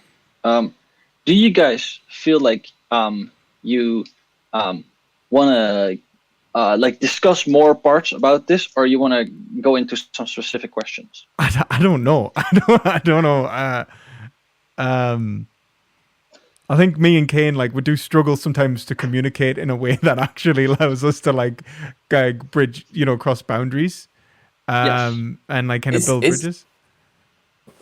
Is your position essentially just denying that, or maybe I shouldn't put it that way, but does it involve the denial that there are substantive selves? I mean, is it kind of coming from that sort of perspective?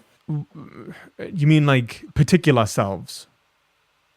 It depends. I'm not really sure about this, stuff about concrete particulars and all of that. I'm just saying I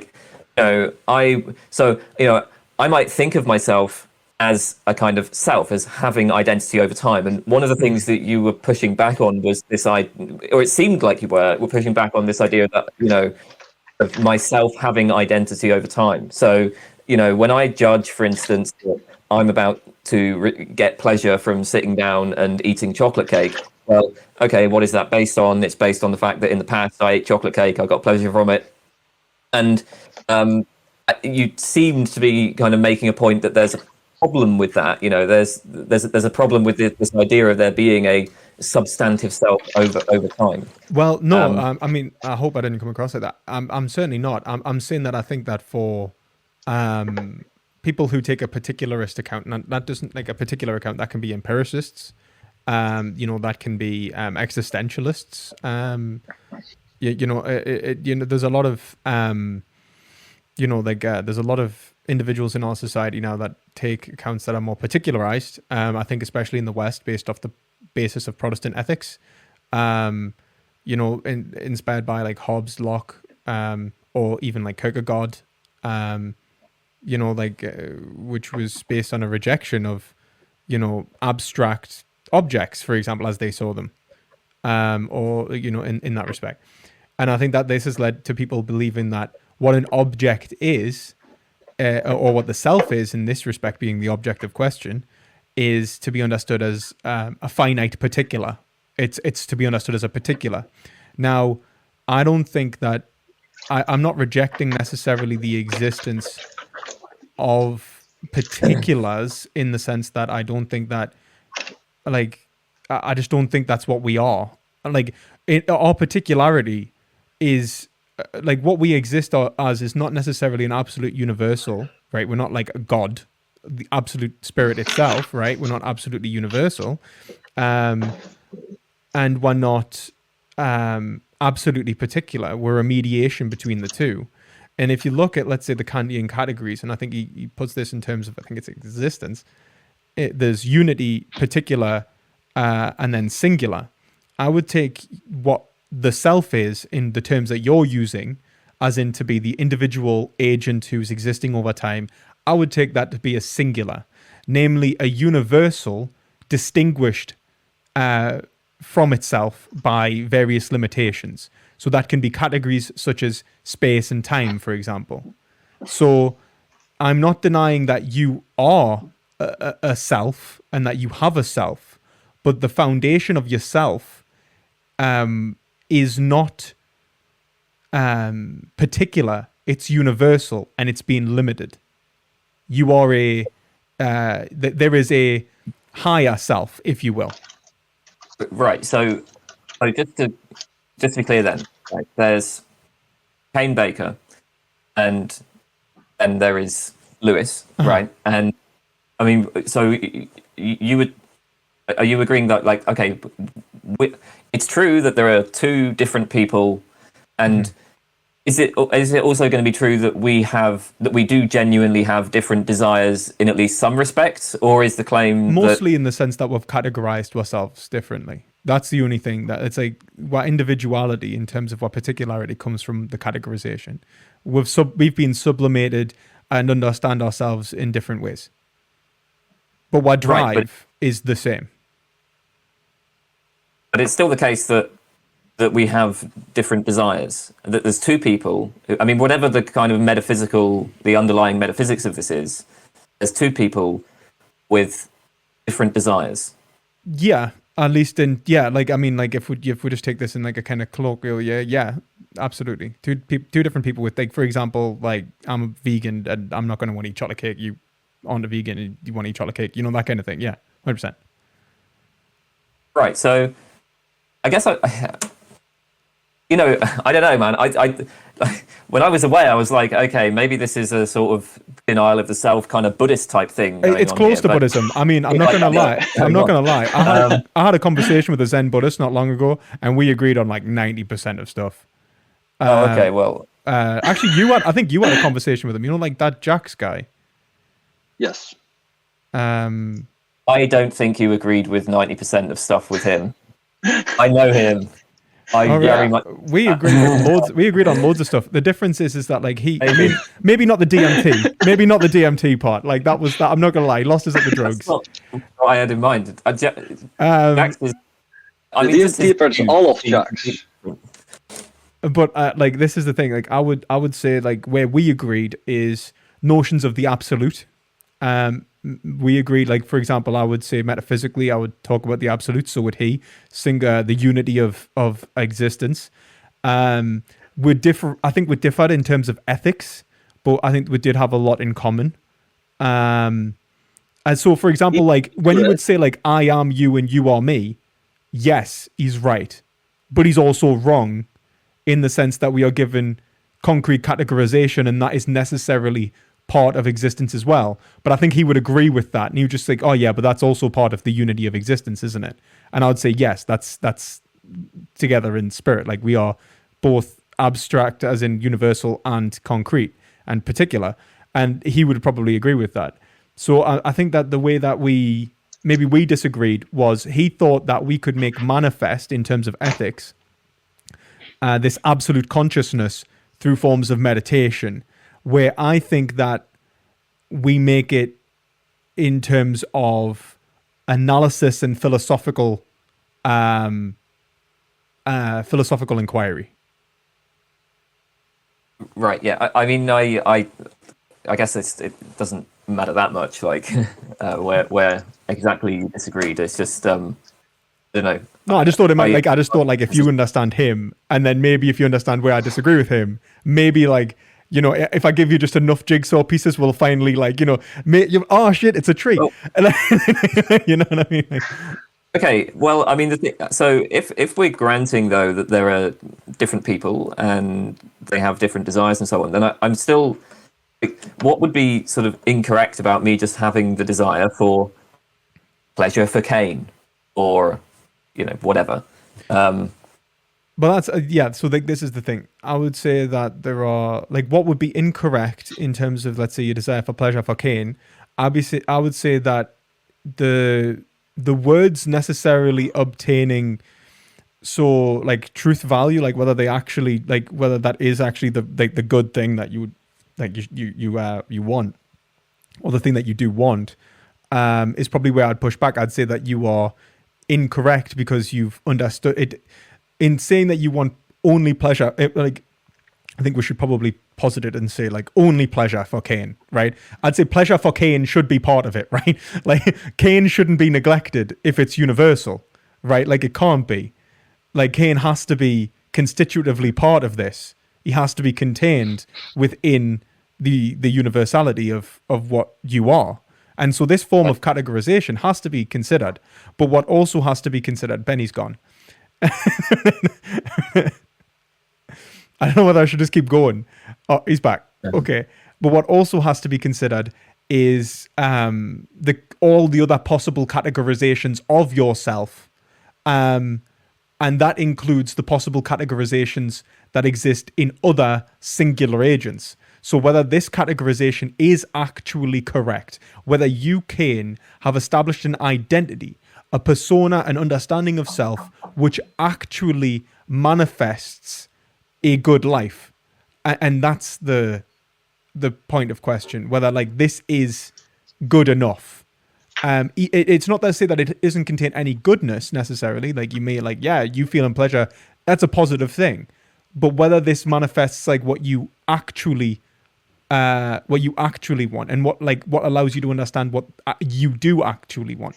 That's what I'm really Right, but I mean, my question is why it would be the case that So I mean, what you're saying is that when I claim that, well, I mean, I don't claim this, but if I were to claim that all I actually want is pleasure for Kane and I don't care about other people, if I were to say that, then you'd say, well, no, that's not what you actually want. And I guess I'm just. Yeah, because I think then sort of understand how that can where that claim comes from. Yeah. If you were denying that there's different selves, then I would understand. But kind of, I'm not denying that there's different selves. I'm saying that yeah, I know. So like, it's kind of like, that if you were to deny that, I would understand. But because you've granted that, I'm a bit. Yeah, I mean, it's kind of difficult because it's hermeneutic. I'm not denying that there are concrete categorizations of selves, but I'm saying that these are these singular instances of selves. Like, look at it like this: your drive, I would say, is universal in origin. Your expression of drive is categorically particular, right? And together it forms a singular being, you. Your beliefs about your drives and your drives allow you to be Kane Baker, right? That is the fundamental, like, basically structure of your psyche, where you've experienced things as a child, you've come to understand those experiences, and you've tried to act upon those experiences in order to achieve certain goals, from which you've then understood and been, and internalized at a young age, and which has developed as a psyche over time, and now we have the man that is sat here. Now, I would say that yes, that is real. Like, you are real, right? Like, I'm not denying your existence as a self. What I'm saying is, in terms of whether this is the right self. The question isn't whether, the question is whether this self should be understood as correct in and of itself, or whether this categorization is incorrect. So, like, has your identity formed in a way which actually allows you to live a long, happy, healthy, positive existence, or are you a self-destructive individual or a destructive individual? How do we understand what is positive and negative in terms of your identity and how you express your desires? Now, I'm saying that, yes, your identity is real, but it doesn't have to be endorsed as positive. Just as, let's say, Adolf Hitler was a real guy, but not a good guy. Now... Wait, hang on. I just thought you said that the question is whether that identity is correct. So what would it mean to say that... So now you're saying that my identity is real, but it's not correct. Yeah, like, it's a possible way of categorizing your desires. Like, you exist as what we are seeing right now is that you, as an identity, as an individual, exist as a psychological reality. Like, there is a Kane Baker who thinks a certain way, who engages with life in a certain way. How would it be incorrect to identify myself as that? Because that's real. Because that categorization process, like the categories that you've used to construct this psyche, may have been built on false beliefs. Yeah, but you just said that it's real. I mean, I'm just, I don't know. What does it mean to say that? Okay, what does it mean to say that something is correct, and what does it mean to say that something is real?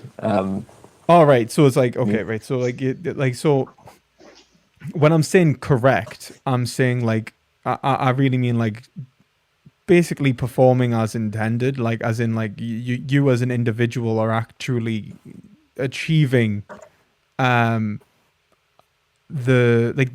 achieving the goals which you, or achieving the goal from which your psyche is basically constituted of, which is maybe try and experience positivity and self-understanding, and all of these, I would say, fundamental sort of decisions around, let's say, experiences in early developmental stages, right? Like, you may have categorized, like, let's take someone like a little bit more, like a little bit easier. Let's take someone who's, like, got some sort of trauma response that I can easily categorize. Let's say, I don't know, let's take an individual who, you know what, actually, there was a horror film a while ago, right? And they got the idea was there was this person who was abused by her dad and fed meat after every time. So basically, she would get taken to, like, the steakhouse after every time she was being abused by her dad. And so she created this categorization process where basically every time she saw meat, she would feel physically ill. She would have a negative response that had been attributed to the meat. Now, this forms a concrete part of our psyche, and our identity is based around, like, she becomes a vegetarian. She essentially engages with the world around that categorization process. Unfortunately, I'm not going to tell the rest of the horror film, but it basically involves torture now with meat. So, like basically, the idea was to see how much she could take before she broke and ate the meat, and so on. Like probably how psychologists actually behave, sickos. Anyway, I think the point is whether she would be correct or incorrect in that categorization because of how she's approached those events in her life, and whether this is actually bringing her more distress than it is bringing her relief. So in her attempts to avoid meat, for example, she is avoid, let's say, like the traumatic event, she is associated meat in a way that has led her to live a life of vegetarianism, and maybe based on a belief of association. But if she removed that category, then perhaps she would be. Now, that's not to say she has to eat meat, like, and she has to go and not be a vegetarian, whatever. But it basically shows that maybe she could overcome the trauma. And maybe this is actually by personifying it in meat, in the object, it's actually forcing her to relive the trauma every time. And it's acting as a phobia, right? And now she has a phobia of meat, which is a generalized anxiety placed upon the meat. And maybe if she questioned those categories which formed our psyche, she would be able to overcome those problems. Now, that when I'm saying like she was correct or incorrect, what I'm saying is whether the categorization process which led to meat being basically being given this negative value in this respect was correct or incorrect in relation to her attempts to live a good life. Right. So when we're talking about people categorizing themselves, it's not just a matter of, for example, some claim about what constitutes identity over time or something like that. We're also talking about how they are categorizing, like the things they interact with and how the sort of responses that they have to things that they interact with. Mm-hmm. It's okay. Well, I would say that is the self, you see, because like obviously being an idealist, like we Hegel would describe us as a sustained contradiction, right? So I am actually the TV screen that I'm looking at while having this conversation. I just have the belief that I'm not. Okay. All right. So why would it then be incorrect for me to say categorize myself as deriving pleasure from causing suffering to others? Yeah, okay, that's great. So like the categories themselves aren't the truth maker in this scenario. Like the categories are essentially extrinsic to the foundation, which is the drive, which is universal. And if the drive is universal, then it contains not simply my drive, but your drive and everybody's drive, because it's the universal sense of self. So when we're talking about notions of correct and incorrect categorizations of self, they are in relation to the universality of self. The universal, not the particular. Because what we are is a universal. So when you're trying to understand yourself, you can't understand yourself in particular terms, because then all you're analyzing is, you're not analyzing anything. There is no particular Kane. There is no absolutely individual Kane. Okay, wait a second. So, I mean, okay, if we're talking so let's say we have a person who, has some sort of trauma and, they take it that, I don't know, when they are exposed to meat or something, then that produces trauma. But I can see the claim that they might be mistaken about that. And we might then say something like, actually, if they were to expose themselves to meat a bit more, maybe they wouldn't have trauma in response to it or something like that. I mean, so this is just a kind of point that people can be mistaken about what satisfies their desires. But so what I'm not seeing is why couldn't it be the case? I mean, even if I grant all this stuff about how there's universal drives and we're all we're all an aspect of that in some way, I'm still not seeing why it would be false for somebody to say that they just take pleasure from imposing suffering on others. It wouldn't be false for them to say it. That would do you know what I mean? They could be correct that they take pleasure in the suffering of others. Do you know what I mean? Or that's what they, that's what they desire, that's what they value. Well, that's the thing. When they say when you say that's what they value, I would say it's kind of loading it to say like what they are is the individual. Do you see what I'm saying? So like when I say like No. so when I say like so like if you were to say like that's what they value, as in like particularly right now, that's what I like, that's what I want. Fair enough, right? But then if they were to ask whether that question, like we're agreed, people can reflect on their drives and work out whether they are good, like good drives or not. Even individually, they would have to ask, well, what is valuable? Like, what should I be wanting here? Like, what would bring me happiness, right? Like, I don't think you need to do that. well, I think you would in some respects, because even if you look at it like this, I don't do that. Well, I think you will in a way that maybe isn't necessarily so abstract. I think that you'll probably reflect it in a way that's like, well, why should I want this chocolate cake? Well, do I want this chocolate cake? And then you'll start relating it to other events in your life. You'll start asking I don't think of it in terms of. I don't think it in terms of like why should I want the chocolate cake? Or I certainly wouldn't think of it in terms of is the chocolate cake really valuable? It would just be I might have a desire, right, for chocolate cake because I want to experience pleasant tastes in my mouth. But I also have a desire to have a long life. And I know it's the case that human beings, when they eat lots of chocolate cake, they tend not to have long lives. Yeah. So, it's just like, okay, there's a clash of these desires, and I'm going to take the long life because that would allow me to have more pleasant experiences in the future. Other people might evaluate it differently. I think it would be relatively unusual, but I wouldn't say it's incorrect to do so. That's the thing. Take that, like that evaluation. You've got a thesis and you've got your antithesis basically set up, right? You've got like, I want the chocolate cake. No, I don't want the chocolate cake. And so what you look towards doing is essentially mediating like what you actually want between various possible desires, right?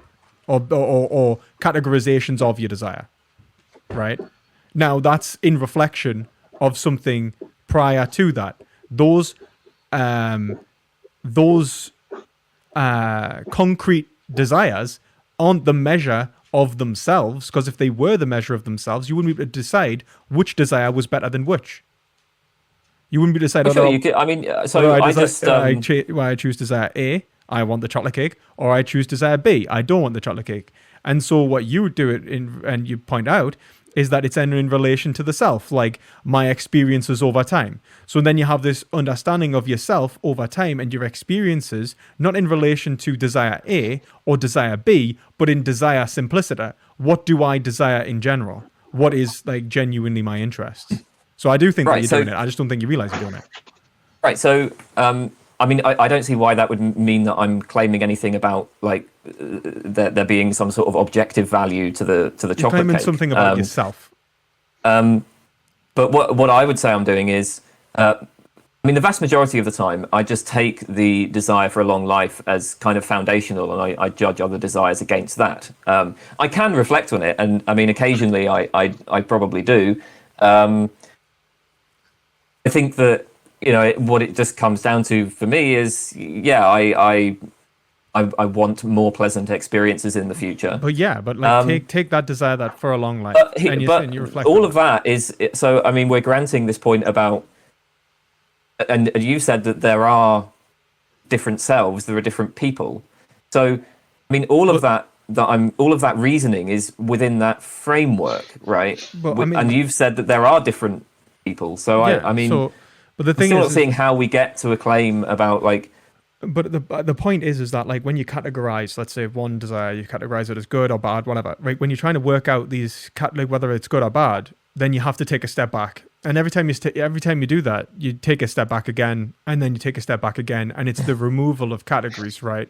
Or rather, the I don't know what that means. So like you start seeing not simply, you don't simply categorize it just yourself as, let's say, a chocolate cake lover, or like your identity isn't constitutive of a particular desire.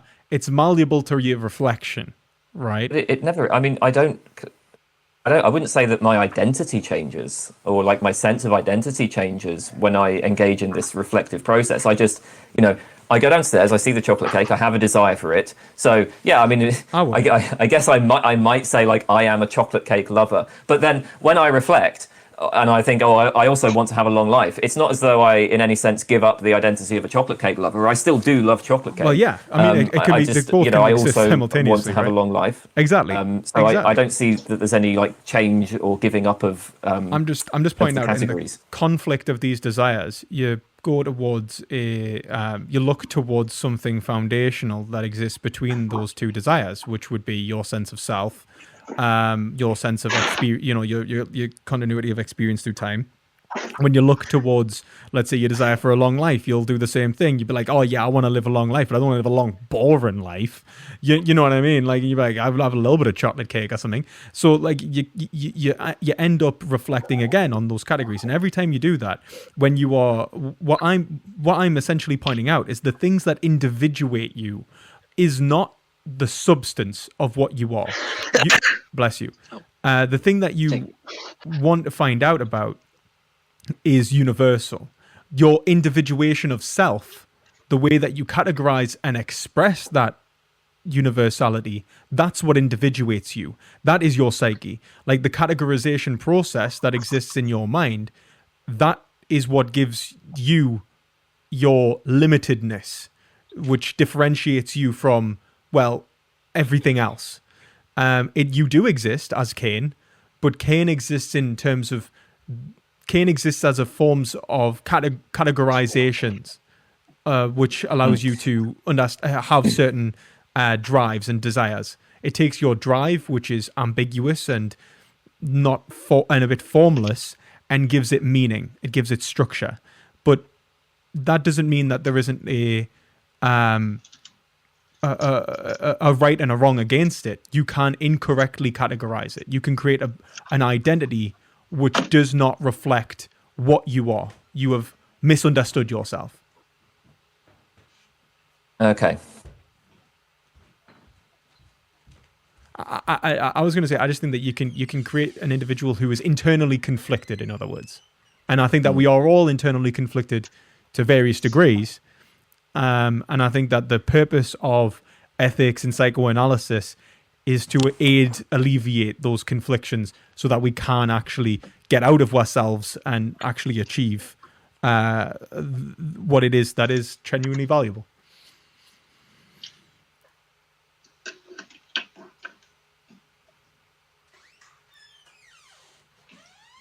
Right. I guess, like, in terms of what you're saying, Kane, like in terms of what you think other people want, and like you're saying that you don't understand like why we will look towards something like outside of the individual, because I think that's how you see it. Like it's almost as if we're looking towards something external to the individual. I would say it is quite the opposite. I think that when you look towards, when you're like, what do I, Kane, want? And when you say I think you're already imposing those categories. And then when you question like, who am I and what do I want? Or what is it I actually want? You can't simply look towards that individuated sense of self that you have right now. You have to think of the possibilities of your existence. And that's what you're comparing it against. Right.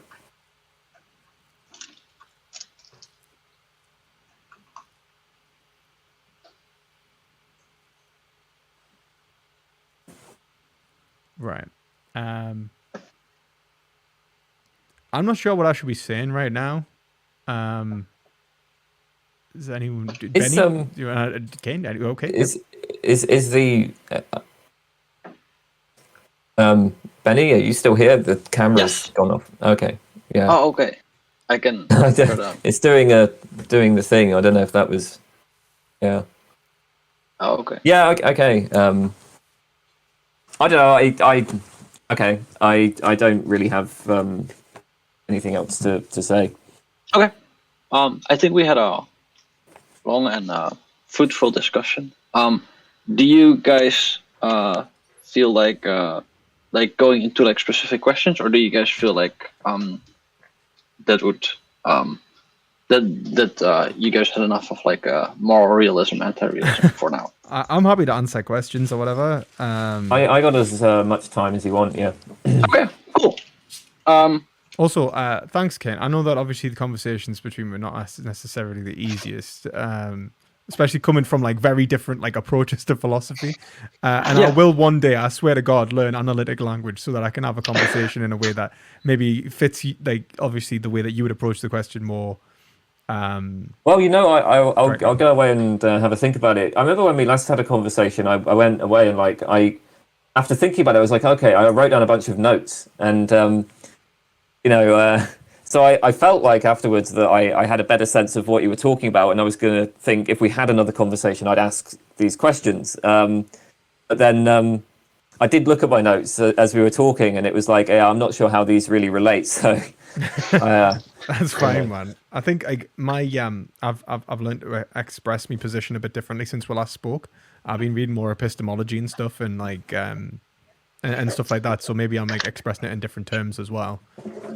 What do you guys think is? This was one of my questions. What do you guys think is like the divide in how you approach this topic of metaethics?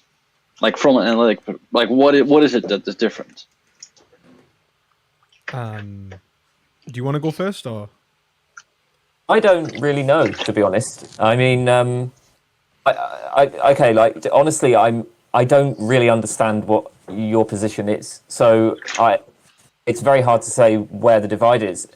The parts that I felt like I had some understanding of, it seemed like there might not have been a divide that was at least relevant to the metaethical questions. I mean, with respect to the self, as I said, I would say that I endorse a kind of constructivist or pragmatist view of the self. So that's not where the disagreement is. Again, maybe I haven't understood your view of the self, but so yeah, I'm really not sure. I'm willing to bet. I'm not positive, but I'm willing to bet. I think that our fundamental disagreement comes from, surprise, surprise, like metaphysics, epistemology, where I think that we look towards. I mean, like epistemology, I think less so, as you said, like you're willing to endorse like almost like a pragmatic view of self and so on, but metaphysics in the sense that I think that. Kane, you probably think and engage in quite, I don't want to say materialist terms, but like, but let's say very like British analytic terms, which I think come off the back of thinkers such as Locke, Hobbes, Hume, and even Kant, but less so, who really understood the foundation of reality be particular objects, and that what exists is a collection of particulars. Where I understand reality in a way which is more continental in the sense that it's, well, I'm saying continental and analytic, but it's not even like that, because this divide exists in continental philosophy as well, but in a way that is more akin to Aristotelian indifferentism and Hegelianism in this respect. You, I think, would fall on the side of closer to nominalism, particularism, maybe conceptualism, and I would fall on the side of indifferentism. And I think we'll both disagree with maybe exaggerated realism and rationalism. And I think that's probably where we'll have overlap, in that we agree that knowledge can be understood in relation to experience, and must be understood in some way in relation to experience. But I think we disagree on what it is we are getting knowledge of and how we obtain it. And we both agree that people who think you get knowledge through pure reason alone are incorrect. That would be, at least that's kind of where I think we may be. You first categorized like the continental way of thinking about it as like a world view. Yeah. Okay. That's, I think, how I would understand like that. Perspective philosophy is, and this I think is why you bring up why it is important to understand like the self, and why it is important to understand freedom and consciousness and all these things, because your position cannot be really singled out, like your metaethics from your all these positions. It right? all really interconnects. Like I think that ethics and metaphysics are intimately interwoven. Yeah. That's at least my intuition as well, and that's very much not the case in analytic philosophy. Like you said, analytic philosophy is very specialized. So two different approaches. There's benefits to both. Like I think I will say like I think I like the continental approach. Obviously that obviously is what I go for. But I do find it a lot easier to engage in analytic philosophy. There's a lot of clarity there. When you read an analytic paper, it's usually a lot easier to kind of decipher. Like they're doing their best to make it like kind of easier to read. And I also think that it allows for more malleability. You get people who maybe more quickly change their positions. So you get people who are so for example, if you read a paper and you're like, oh, that paper's right, and then you read another paper and you're like, oh no, that paper's wrong, you then just sort of like, it's more almost modular, where you can like take papers like from meta philosophy, metaphysics, meta epistemology, all the way down, and kind of construct a modular worldview with these various arguments, rather than necessarily relying upon thinkers and worldviews which are complete systems. Okay, so if we establish that this is like the two different ways of approaching it, what would be like a good way to like communicate more effectively between these two approaches, you guys think?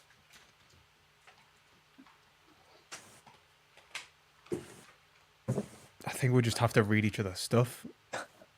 Okay. No, sure. I think like, so for example, like if Kane ever wanted to read Hegel, or if he had like maybe like a way, or like let's say a work that he thought structured this topic really well, and he was like, let's talk about it in these terms, I could then read the work and maybe like try and put my argument in those terms. And if he read Hegel, then he maybe understand the terminology I'm using when I'm talking, and maybe the perspective I'm coming from. Or maybe if he read like I don't know, some stuff on hermeneutics, like in general or something, maybe then. And I think that would probably, I think the only way, there's no kind of like shortcut, I think, in terms of conversations and talking to each other.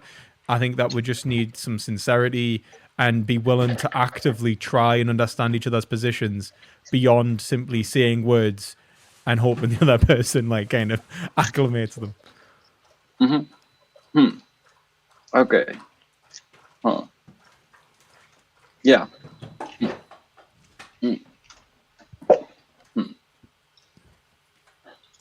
I was also wondering, what do you guys think of like third positions in the moral realism, anti-realism debate? Like the your friend Dave has a non-realism, which maybe is a third position. Do you guys just think this is possible, or like why?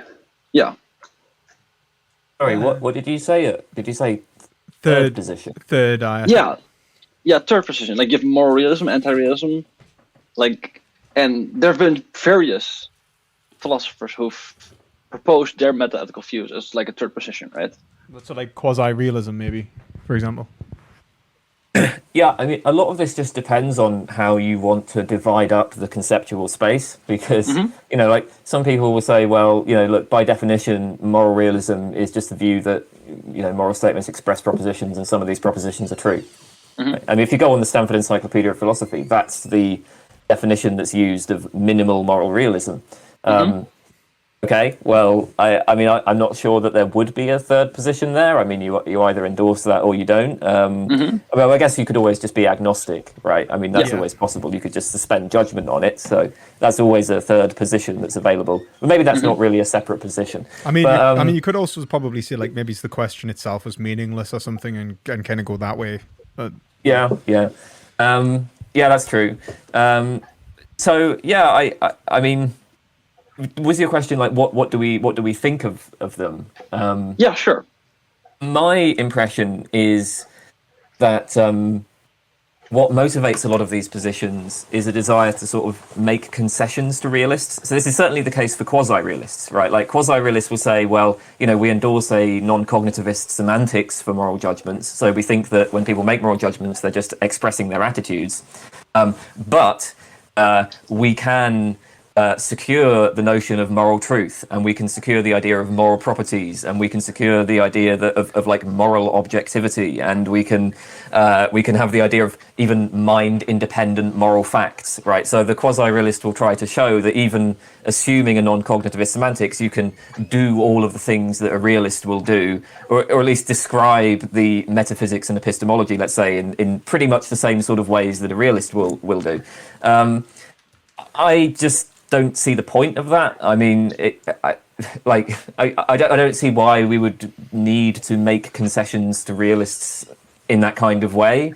So I'm not keen on those sorts of approaches. I think, if you're an anti-realist, I tend to think you should just embrace it and just say, there are no stance-independent moral facts. There are no, moral properties, at least in the way that realists talk about them. I would actually agree with you, Kane, actually there. I'm not gonna, that's probably the only thing that would probably actually agree, that the third position is absolutely wrong. Like, no.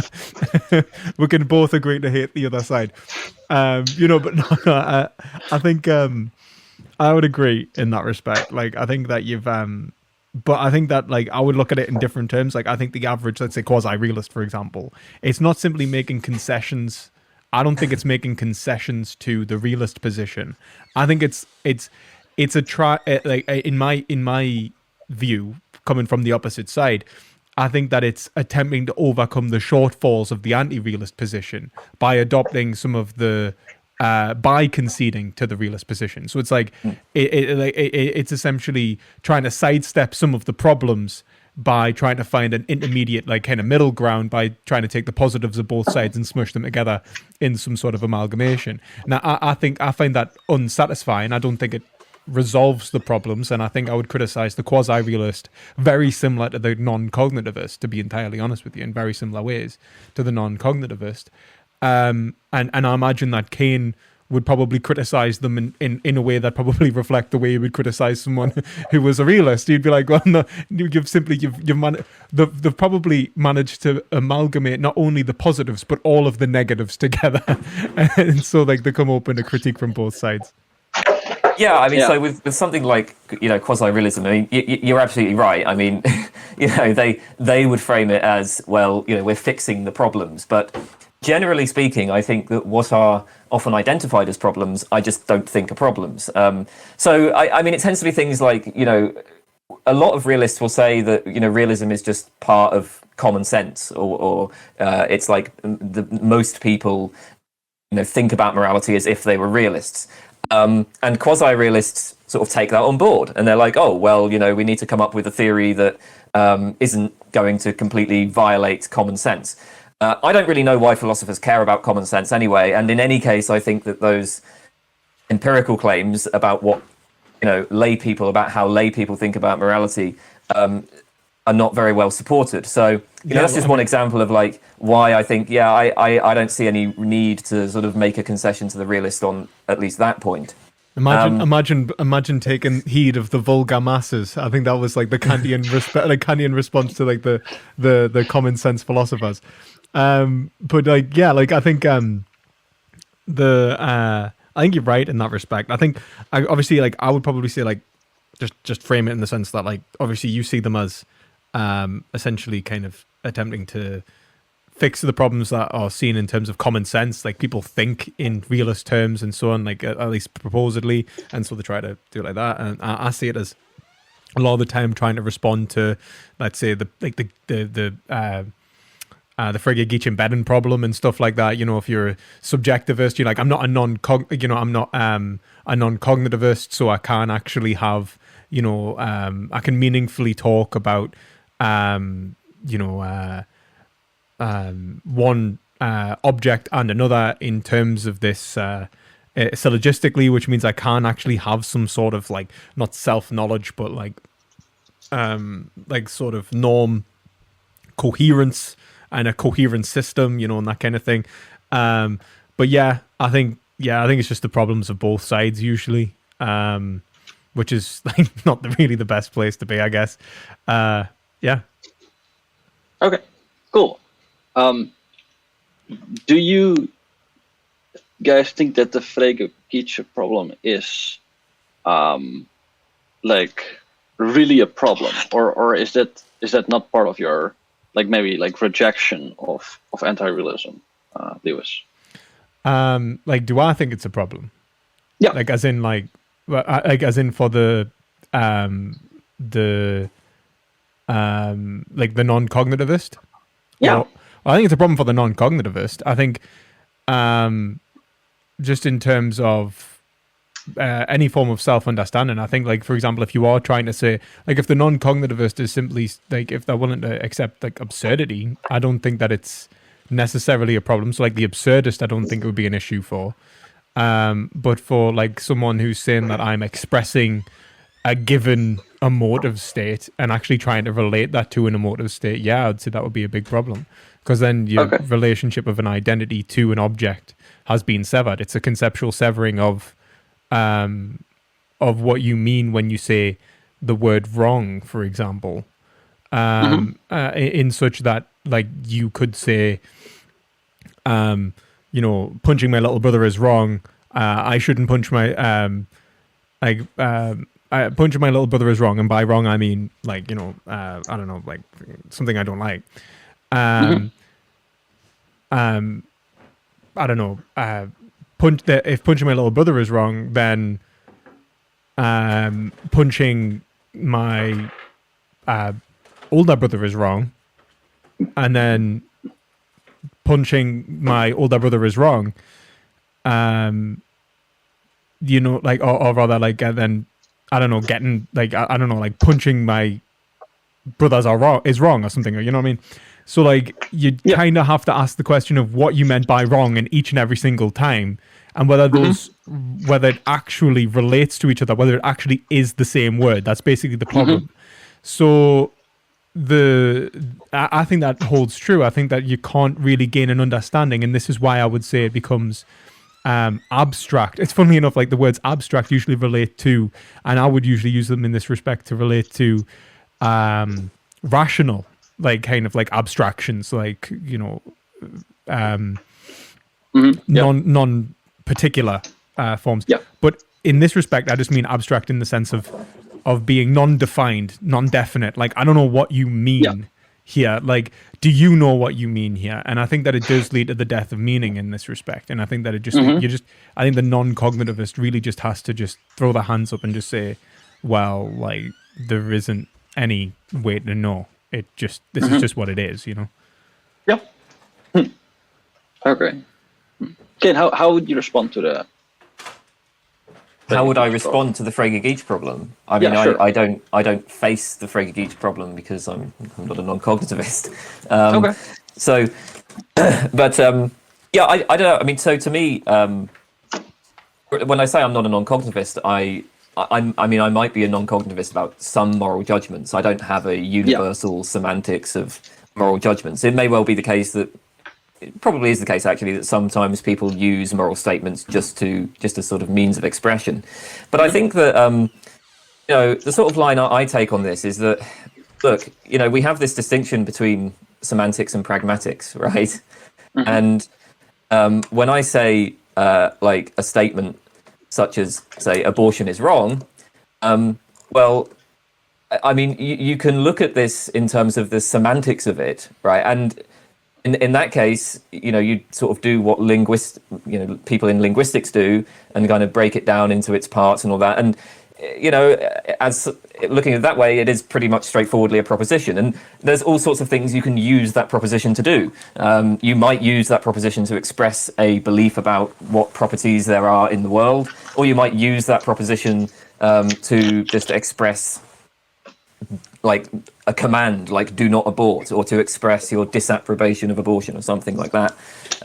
In the same way, if I'm angry with you, I might shout and point and say, "There's the door," and it's pretty obvious that like this. If you just look at the sort of bare semantics of that, well, we have a proposition which describes the location of an object.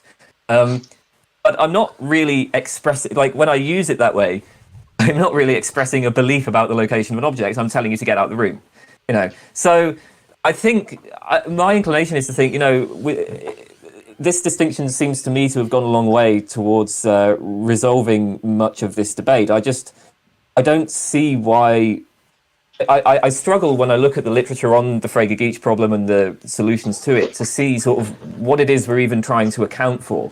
Because, again, if you just look at the sort of But I think this the is straightforward semantics of it, then there's no debate that we have like a propositional form, right, as it might be described in linguistics. On the other hand, if you look at the psychology of it, of what people are trying to do when they use these sorts of sentences, well, yeah, sometimes they are just expressing their emotions, and they can do all sorts of things when they use sentences.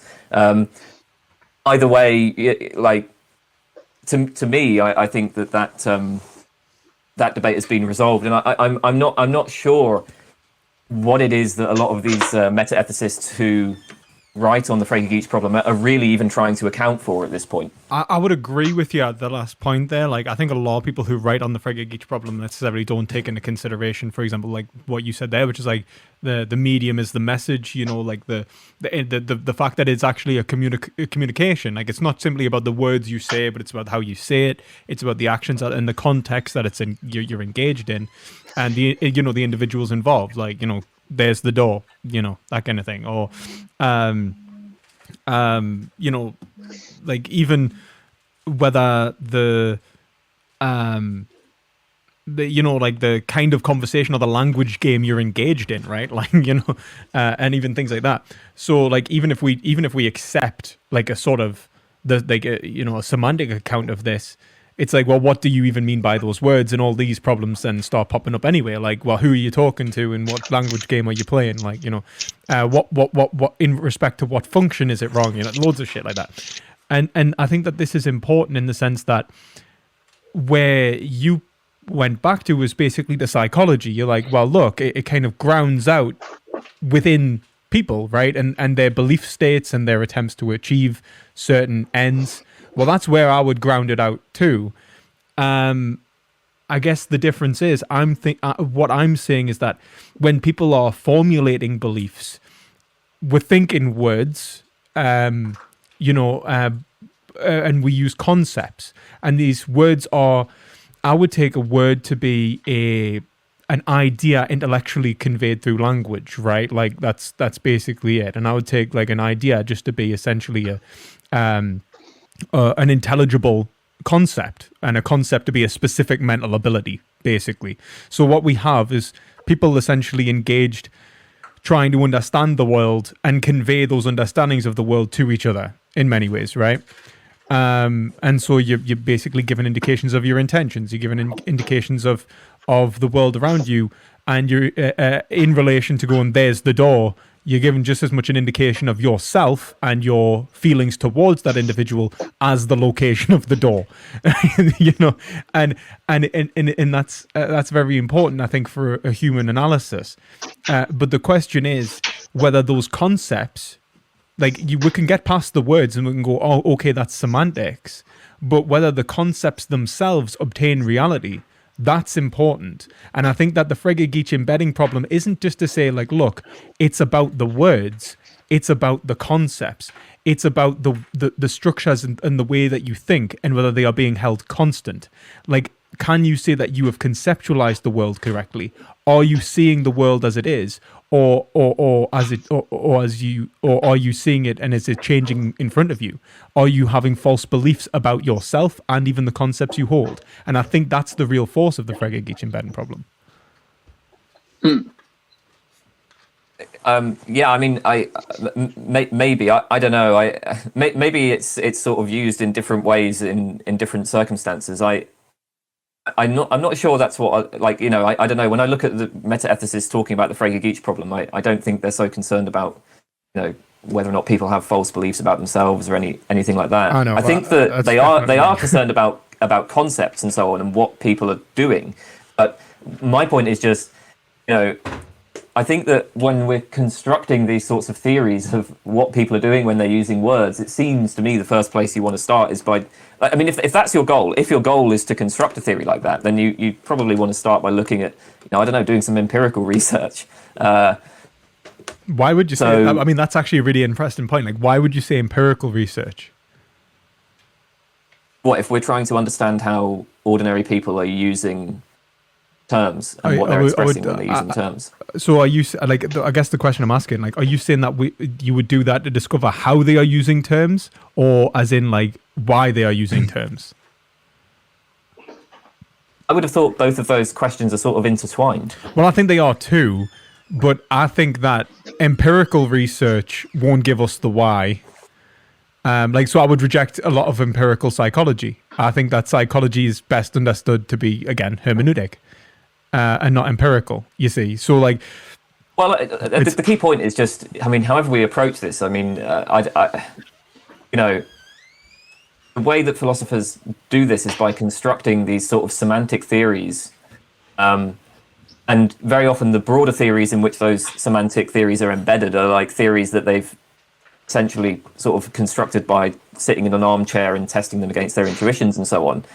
All I'm saying is, you know, if you're making a claim about what people are expressing when they're using these words, like what does an ordinary person mean to express when they say something like abortion is wrong?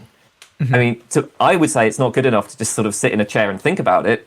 I mean, you've got to actually go out into the world and have a look at what people are doing. Yeah, I mean, I would agree, you know, in many ways. Like, and you're probably going to get different. You're probably going to get different answers in different contexts, right? So I can go out into the world and I can look at, for instance, other philosophers. I can look at philosophers writing articles about abortion, or I can go out to sort of pro-life protest, and you know, you may well come up with different theories of the concepts. exactly. No, I completely agree, and I think that, but understanding like the various possibilities is a theoretical exercise. So you wouldn't even just. It's not simply about understanding who exists, like going outside and seeing how people use the terms, which I do think is valuable. But it's also thinking about how people may or may not, like future generations may see it, or past generations who don't. Do you know what I mean? And understanding in a theoretical sense as well. So I think that the both have. I think we should be doing both. In that sense. Oh yeah, sure. I'm not opposed to that. Yeah. Yeah. But yeah, I would agree with that. I think that some people do just like they'll make points about like semantics and how words function, but then have no understanding of, let's say, language.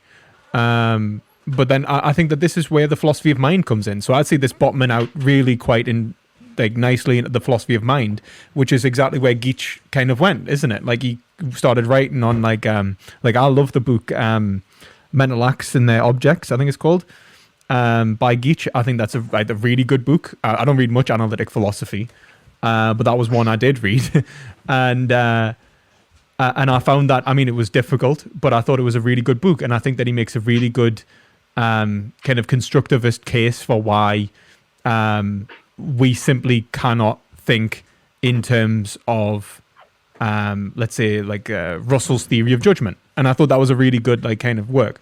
And one of the points really there is that Russell's an empiricist, and he's shown like the reason why we simply could not think in empiricist terms, why it would not function in terms of how we engage with language. And I think you can do that both theoretically and even concretely. You could go out and go what people are, and you can understand like what people can or can't be by seeing what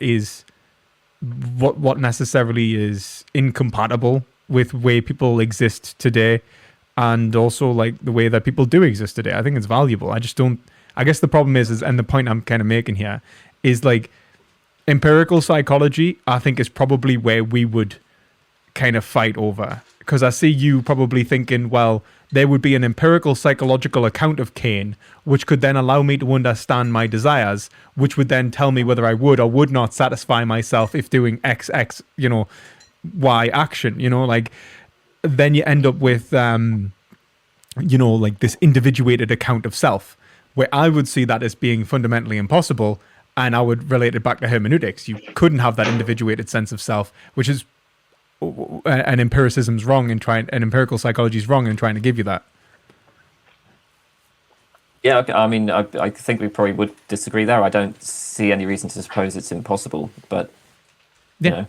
Yeah, I'm just trying to think. I think I probably view it in much the same as I would view something like biology. I mean, there's we can come up with models of what sort of soil to plant particular seeds in to produce the right trees, etc. I'd probably view it as similar to that. You see, that's the thing. I think I've definitely. Although having said that, I do have I have objections to psychology as it actually is, but I wouldn't. Rule it out in principle. Oh, I'm not ruling, I will say, I'm not ruling psychology out in principle. And I think a lot of psychology is hermeneutic in general.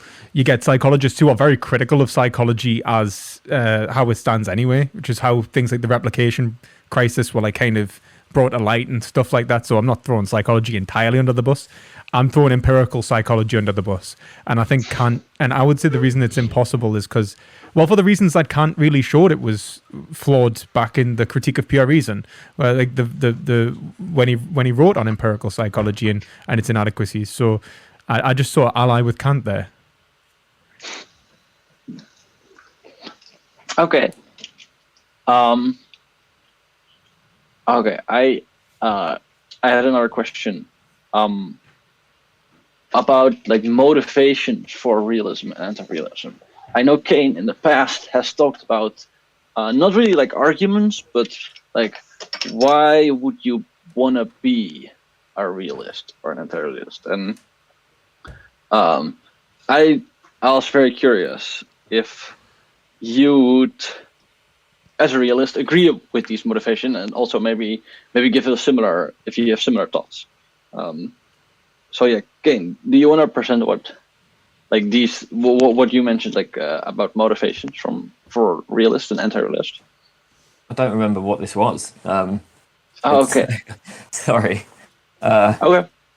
I'm assuming I'm a not lot sure of what people you have in mind. A lot of people assume realists have a desire for have certain desires that they're trying to actualize, trying to make I know my friend Dave, I think, has pointed this out. It's even he points out university professors being realists. He's they have an inclination for that if they're studying ethics, because of course they want the thing they're studying to be real. Things like that. I think if, to be honest, I think that people can be motivated in a whole different bunch of ways. I think towards realism or anti-realism, and I think a lot of it's dogmatic in general. I think a lot of people are motivated to, for example, you might be motivated towards realism because you want a concrete sense of self and a structure of self that regulates your desires. You might have a feeling that you're out of control and that you need a rule-based structure, and it can be you could be a neurotic, structured individual, in other words, looking for a rule-based system, and objective ethics provides that, and without it, you may feel lost. You could be an anti-realist for the exact opposite reason. You could be psychotic, and you might want to breach boundaries, and you might think, well, wait a minute, these are irrational constructions preventing me from achieving my actual goals. And I think you could invert both of those. You could be a neurotic who then goes look, this is actually trying to force me to do something I don't want to do. This is trying to breach my actual values. And then you've got or trying to impose some sort of will on me. And then you've got maybe the psychotic who's maybe without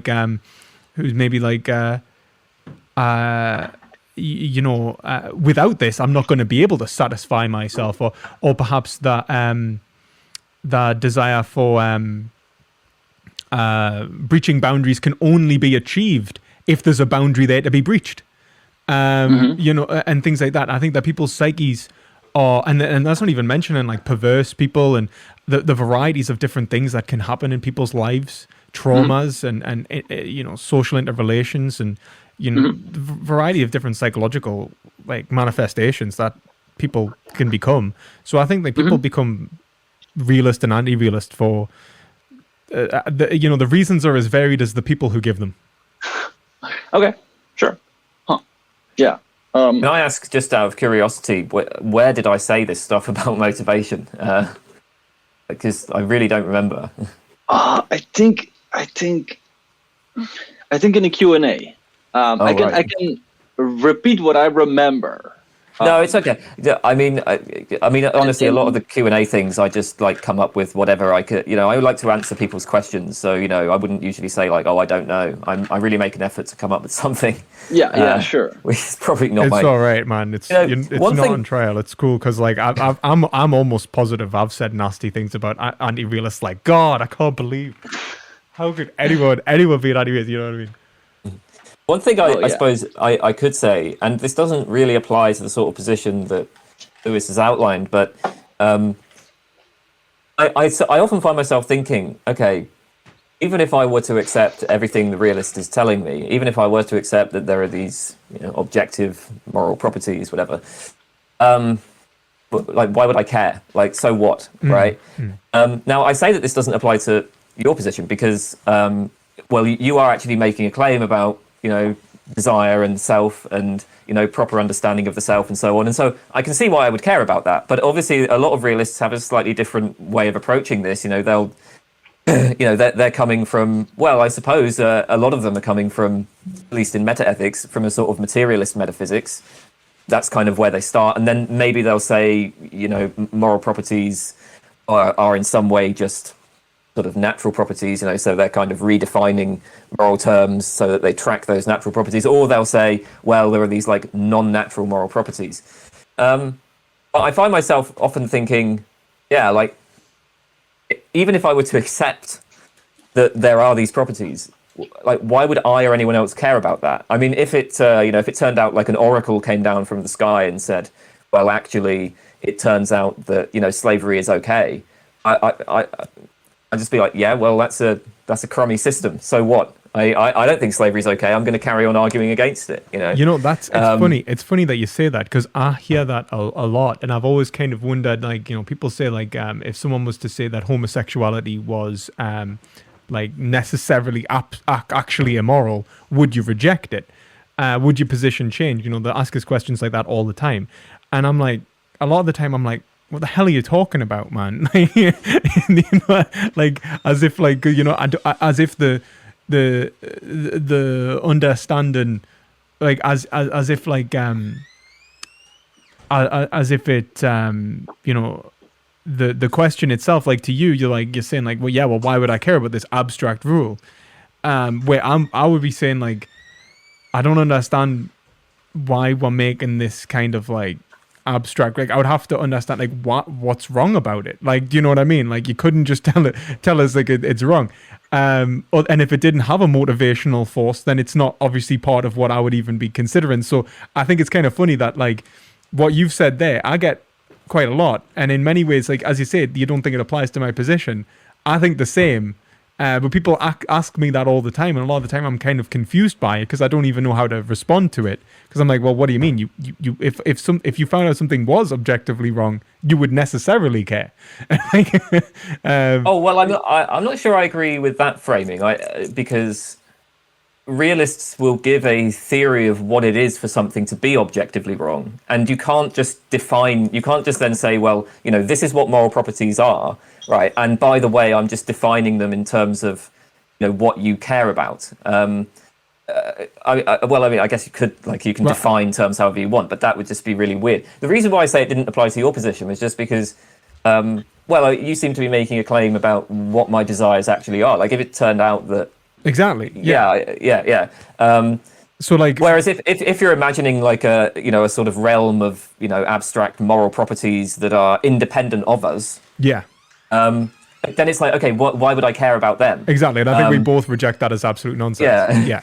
So, and in response to that, you can't just say, well, because by definition you care about them. I mean, it's like, no, I would agree with that. I don't. I would agree. I would absolutely agree. I guess the point is because obviously mine is like, it's like when I'm saying like you already care. It's like Yeah. you know what I mean. Like, so I don't have that like that gap to necessarily bridge between, let's say, the world of forms and this world of undeath that we currently reside in. It's something that is probably more appropriate to non-naturalists, I think, of the contemporary era. But if you're a naturalist, I think especially like I mean, it depends on the naturalist. To be fair, I shouldn't blanket it. But I think in terms of, let's say, my position anyway, if what I'm talking about is self-knowledge, it's that you would find out you already did. It's almost self-discovery. You found out you already did care about it.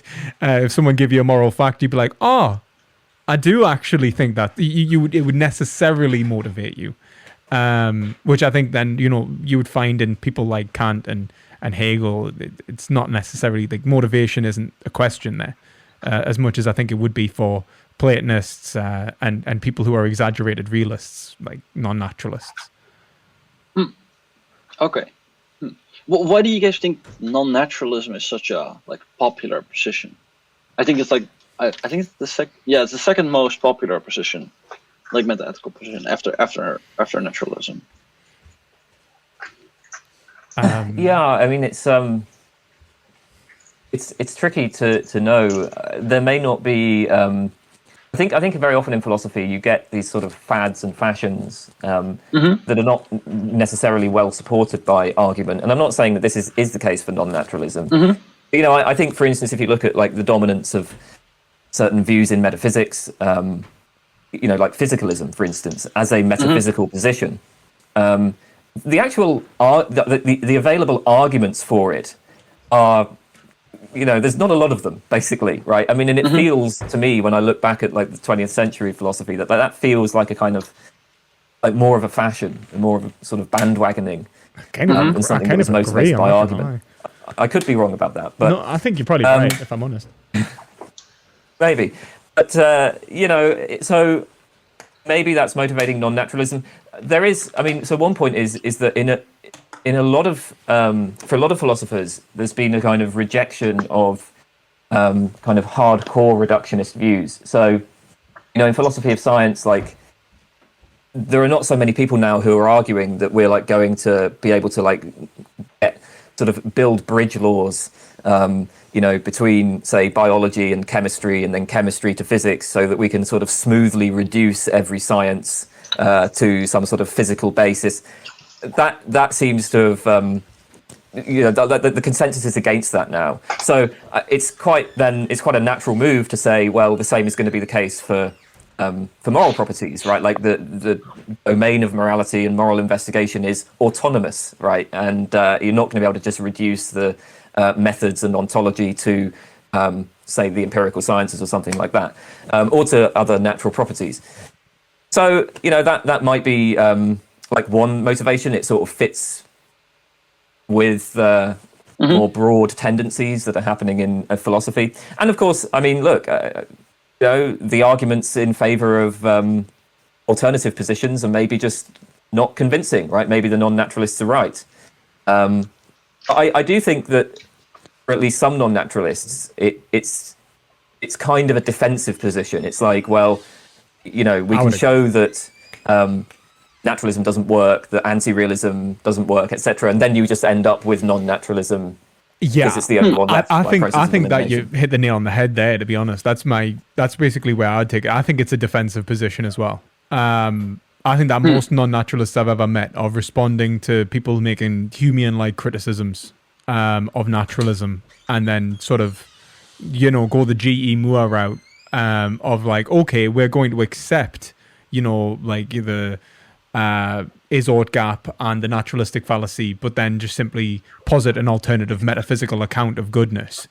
And I think that's probably where I would say non-naturalism come from, to be honest, for the most part. Like, I'm not saying they're all like that. Obviously, I'm not saying that they're all. G.E. Moore's the only non-naturalist, and it's like people like Derek Parfit and all that. But like, I don't know. I do think that it's mostly a defensive account and an attempt to remedy the critiques that were levied by skeptics against naturalism within usually a materialist metaphysic or like an empiricist metaphysic or something along those lines, which is why you don't see them really so much in continental philosophy, because we didn't, for the most part, most continental philosophers aren't going that route, you know. So it like, you know, whether it's existentialism or you know, idealism or something along those lines, it's not usually going to be applicable to that metaphysic. So it's really something that you see very much in analytic tradition. I do think it's mostly a fad.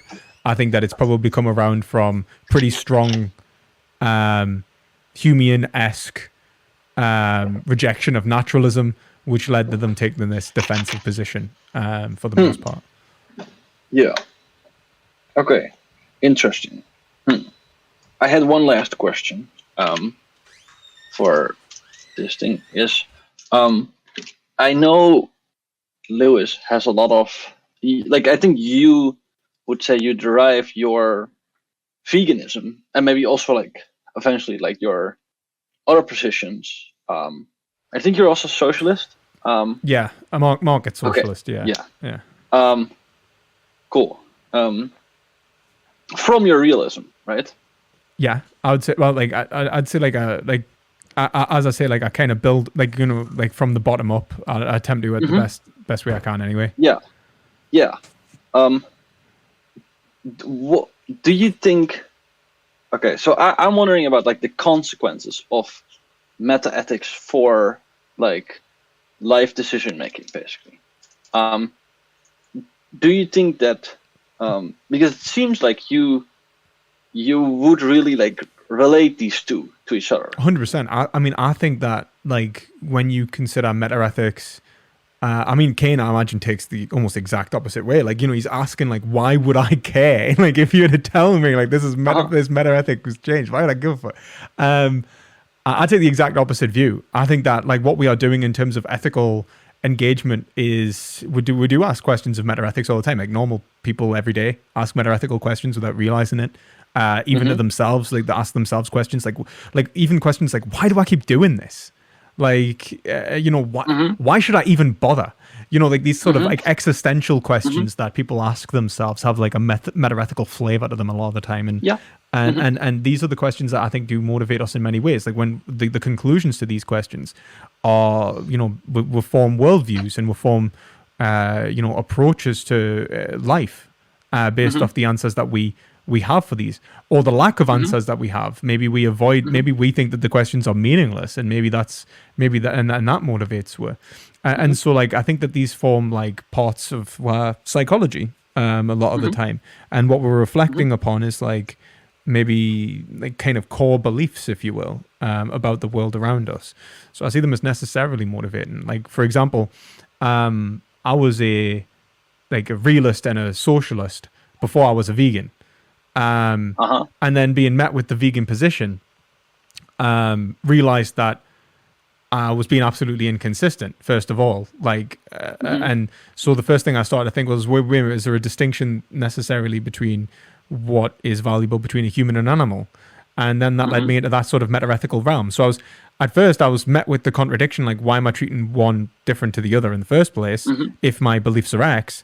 And I'm having to remedy that to have a coherent identity, you know, without being a hypocrite or essentially a stooge or whatever. You know, I'm a fake of some sort. And so when I'm trying to work this out, like, why am I thinking this way? Like, you know, was it right? Is it wrong? That led me to veganism. So I think that you find that a lot of the time people are engaging with the world, they'll find a confliction within themselves, within their identities, within their behaviors in relation to others. And these lead them to sort of existential metaethical questions, which will then be resolved one way or the other. Do you think if somehow, right, you would be convinced of moral anti-realism, right? Do you think you would like stop being like a vegan or a socialist? I don't know what I would do. It's kind of hard to guess. It's like if you stop being yourself in many ways, right? Like, okay, sure, sure, okay. But I mean, it's possible. I could be a lot of things. Like, there's a lot of things I could be. Would I stop being a vegan if I thought morals weren't real? Like ethics wasn't real? I think that I would probably be at this point, like, because there'd be no reason for us to change. So I couldn't be like, I should be something else. and I'd be like, well, how do I feel? I've conditioned like myself in many ways to have like almost a disgust response to meat and stuff at this point. You know what I mean? So I'd probably remain vegan in the sense like plant-based. I could never see myself consuming, just even in terms of disgust now. Sure. But in terms of ethics, like for example, I might like if I didn't believe morals were real, for example, like mostly how I engage with humans, I think would change more than animals. Like animals, I have like I have a tendency of like looking on with fondness. Humans, I can get a lot more irritated by. So I think if I was to like have like a shift in terms of like me moral realism, and whereas before, if I'm engaging with someone and I'm arguing, I'll be like, it's the wrong thing to do. I'm not going to get angry. I'm going to walk away. That kind of thing. I'd be like, I'm going to fucking punch that kid. Like, Okay. But you know what I mean? I wouldn't necessarily hold back in terms of something that wouldn't have caused us some sort of aesthetic discomfort. But how me tastes might change in the future if I didn't have that psychological limitation and restriction. Well, who knows? Do you know what I mean? So. Yeah. Okay. Ken, how would you answer? I suppose this is an example of the sort of compartmentalization of the style of philosophy that I do. I tend to think that most sort of normative debates, most moral debates, can proceed pretty much exactly the same, regardless of what your metaethical position is. Like the way that you actually go about trying to negotiate with people and trying to convince them to hold different positions. It seems to me that the sort of tools that the anti-realist has available are basically the same as that of the realist. I can appeal to, I can point out inconsistencies in people's views, for example. I can do that regardless of whether or not I'm a realist, and most people don't want to have inconsistent views, so that will give them some motivation to change their views. I can sort of appeal to intuitions. People generally seem to want to have moral theories that are, broadly speaking, sort of consistent with their intuitions, or that are in a kind of reflective equilibrium with their intuitions. Those sorts of methods, or I can kind of use, I can do some conceptual analysis. I can draw finer distinctions between things, etc. So those sorts of things, I think, can be done from both perspectives. And I think actually in practice, I mean, I did hint at this a bit earlier in the conversation, but I mean, the empirical evidence on like what going outside of philosophy, like ordinary people, it's not the case that ordinary people are like universally realist or universally anti-realist. There seems to be, when you ask them, there seems to be just a sort of, very vague mixture of different views, perhaps. And yet, generally speaking, they seem to engage in moral argument in much the same sort of ways. So I don't know if it makes that much difference to me. No. If I were to become a realist, well, I guess I've kind of answered that already. I said, if I were to become like a non-naturalist realist, if you were to convince me of the metaphysics and epistemology of that sort of position, I just wouldn't make any difference to me. I wouldn't care what those moral facts are. On the other hand, I guess if I could be convinced that my desires are not what I think they are, then yeah, that might make a difference. Okay. Cool. Interesting. Yeah. Okay. Well, was there something else you guys wanted to say on this topic, or? I think I'm pretty done. Are you? Yeah, no, that's all. Nothing in particular. Yeah. Okay. Cool. Well, I thought that was a lot of fun, and was really cool to talk to you both guys and see you guys debate. Yeah. So thanks for doing this. It was nice. Yeah, cool. really appreciate it. Thanks again, Kane. Obviously, always a pleasure to have a talk and that. And thanks, Benny, for organising this. Sure. Sorry, I couldn't be a camera again.